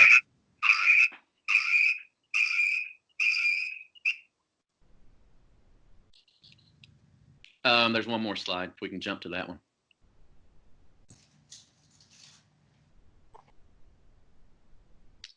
Yep. I feel like we're surveying y'all to death, but the very last one is just related to this particular webinar, and we're right at 12:01. So this is the last item we need from you. If you'll just provide feedback on how you think we did with this particular webinar today.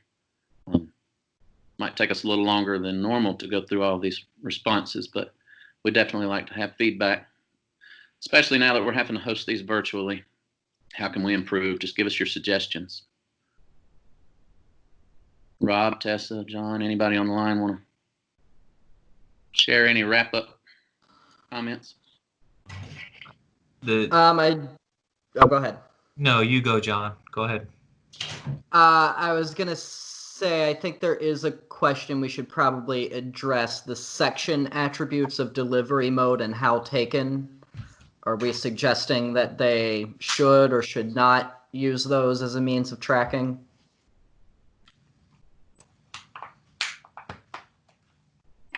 Repeat that question. So the delivery mode and the how taken attributes at the section or the course level. I know like delivery mode they can set to blended if they want, but is there a reason that they should or shouldn't do that from our perspective? I'm not sure that there is, but. No, there's not. They can use it however they wish. Yeah, there's not. They can use it however they want.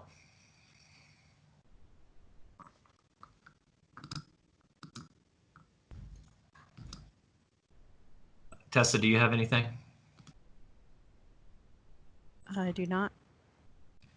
I just want to tell everyone thank you for attending. The biggest thing I kind of want you to know is we're here with you. I hope you have found this to be beneficial. I hope that you have gotten things to take back and work on. But please reach out to us if you feel you need more clarification, and we will do everything we can to get you the help you need to the best of our ability. I want to thank everybody again, and please have a good rest of your day and hopefully a good start to the school year. And I will add, as things change, we'll do our best to get the latest information out. I expect, we'll likely have to host another webinar even before our next meetup, just as things are changing so fast. I do appreciate the 200 plus of you that joined this morning. And that's all I have. I'm going to leave this up for a few minutes, but I'm going to go on mute. If anybody wants to hang out to ask any more questions, you can. But I'm going to give you the second half of your day back. Thank you. And we'll see each other again. Thanks, Rob, Tessa, John, Yolanda. Justin, Yes, ma'am. I said thanks. Oh.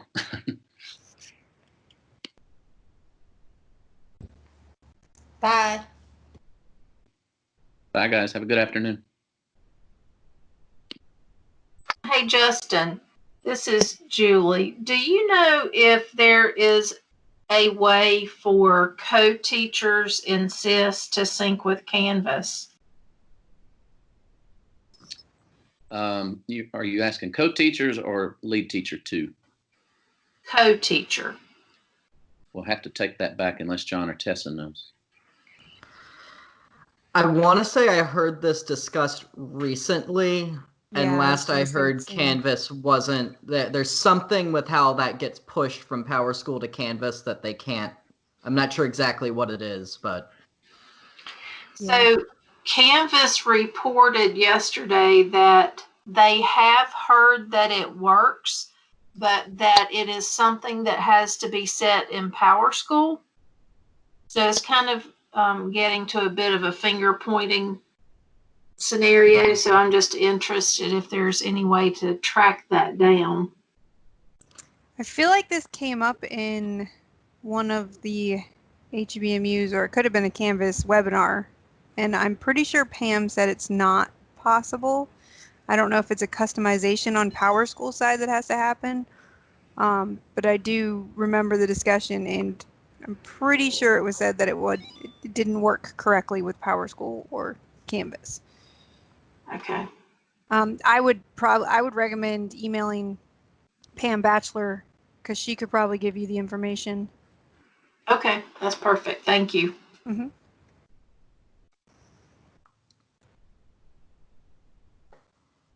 Francine, I see your question. We're going to take that state testing question, unless Rob can answer it, since he was testing coordinator also. And they do state testings at the end of a quarter. I am not going to answer that question. I think that's a good question to ask the RAC in order to make sure it gets answered correctly. Okay.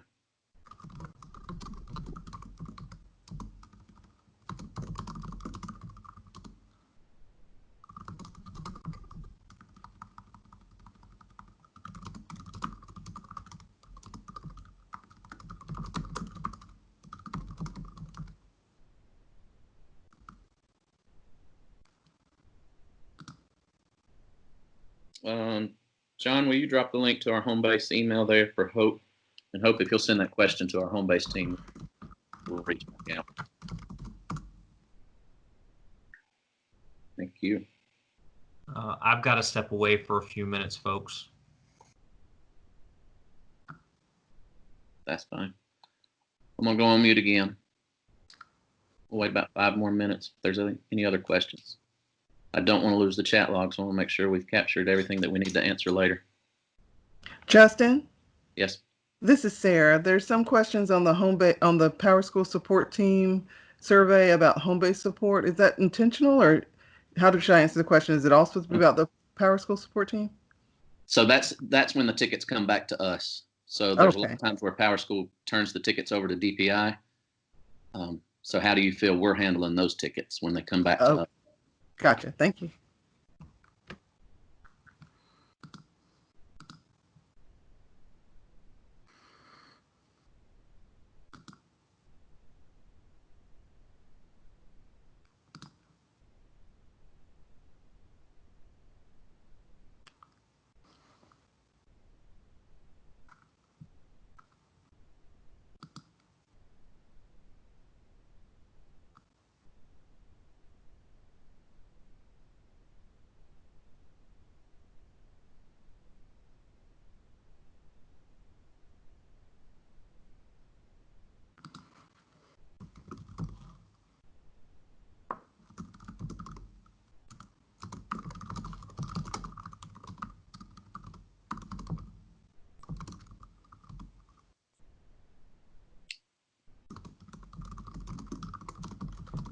John, is there guidance we can share with NI about the staggered enrollment?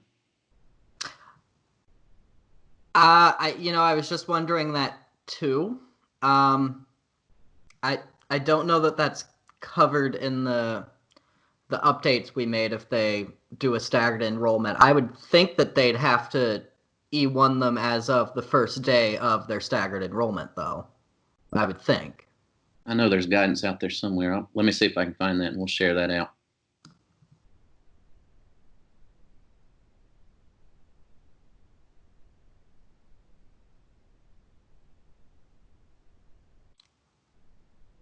Good question, Mark. Something came up recently, and I asked the same thing. So let me see if Lorenzo can give me an answer to that question.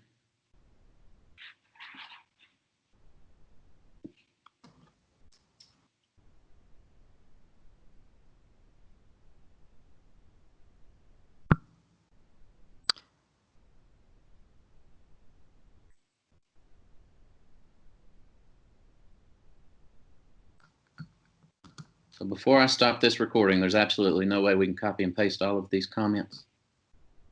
So I think you can only copy paste them one at a time. But even after you end the meeting, we, at least internally, can still click in and see the chat log. And we can work up maybe an FAQ based off of it and get that out. Oh, okay.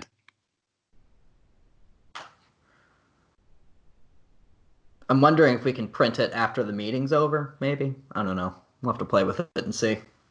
Be a lot of paper. John is correct. Can you hear me, John and Justin? Yes. Yes. So I've noticed with Teams, because as the meeting was going forth, I was like, ooh, these are a lot of good questions. And we couldn't copy and paste during, but then I went back to look at previous, and I am still able to view chats from previous meetings up to some were 2 months ago. So we will be able to view after the session has ended. And it's a much larger screen. Good, thank you.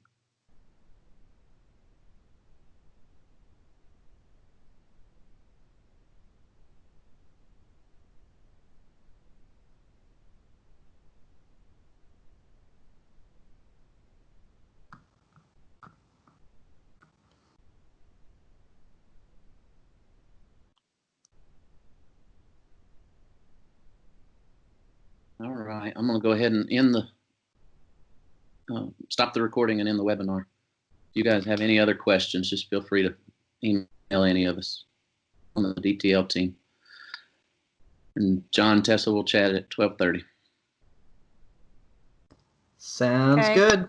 Thanks, everybody. Bye. See you guys.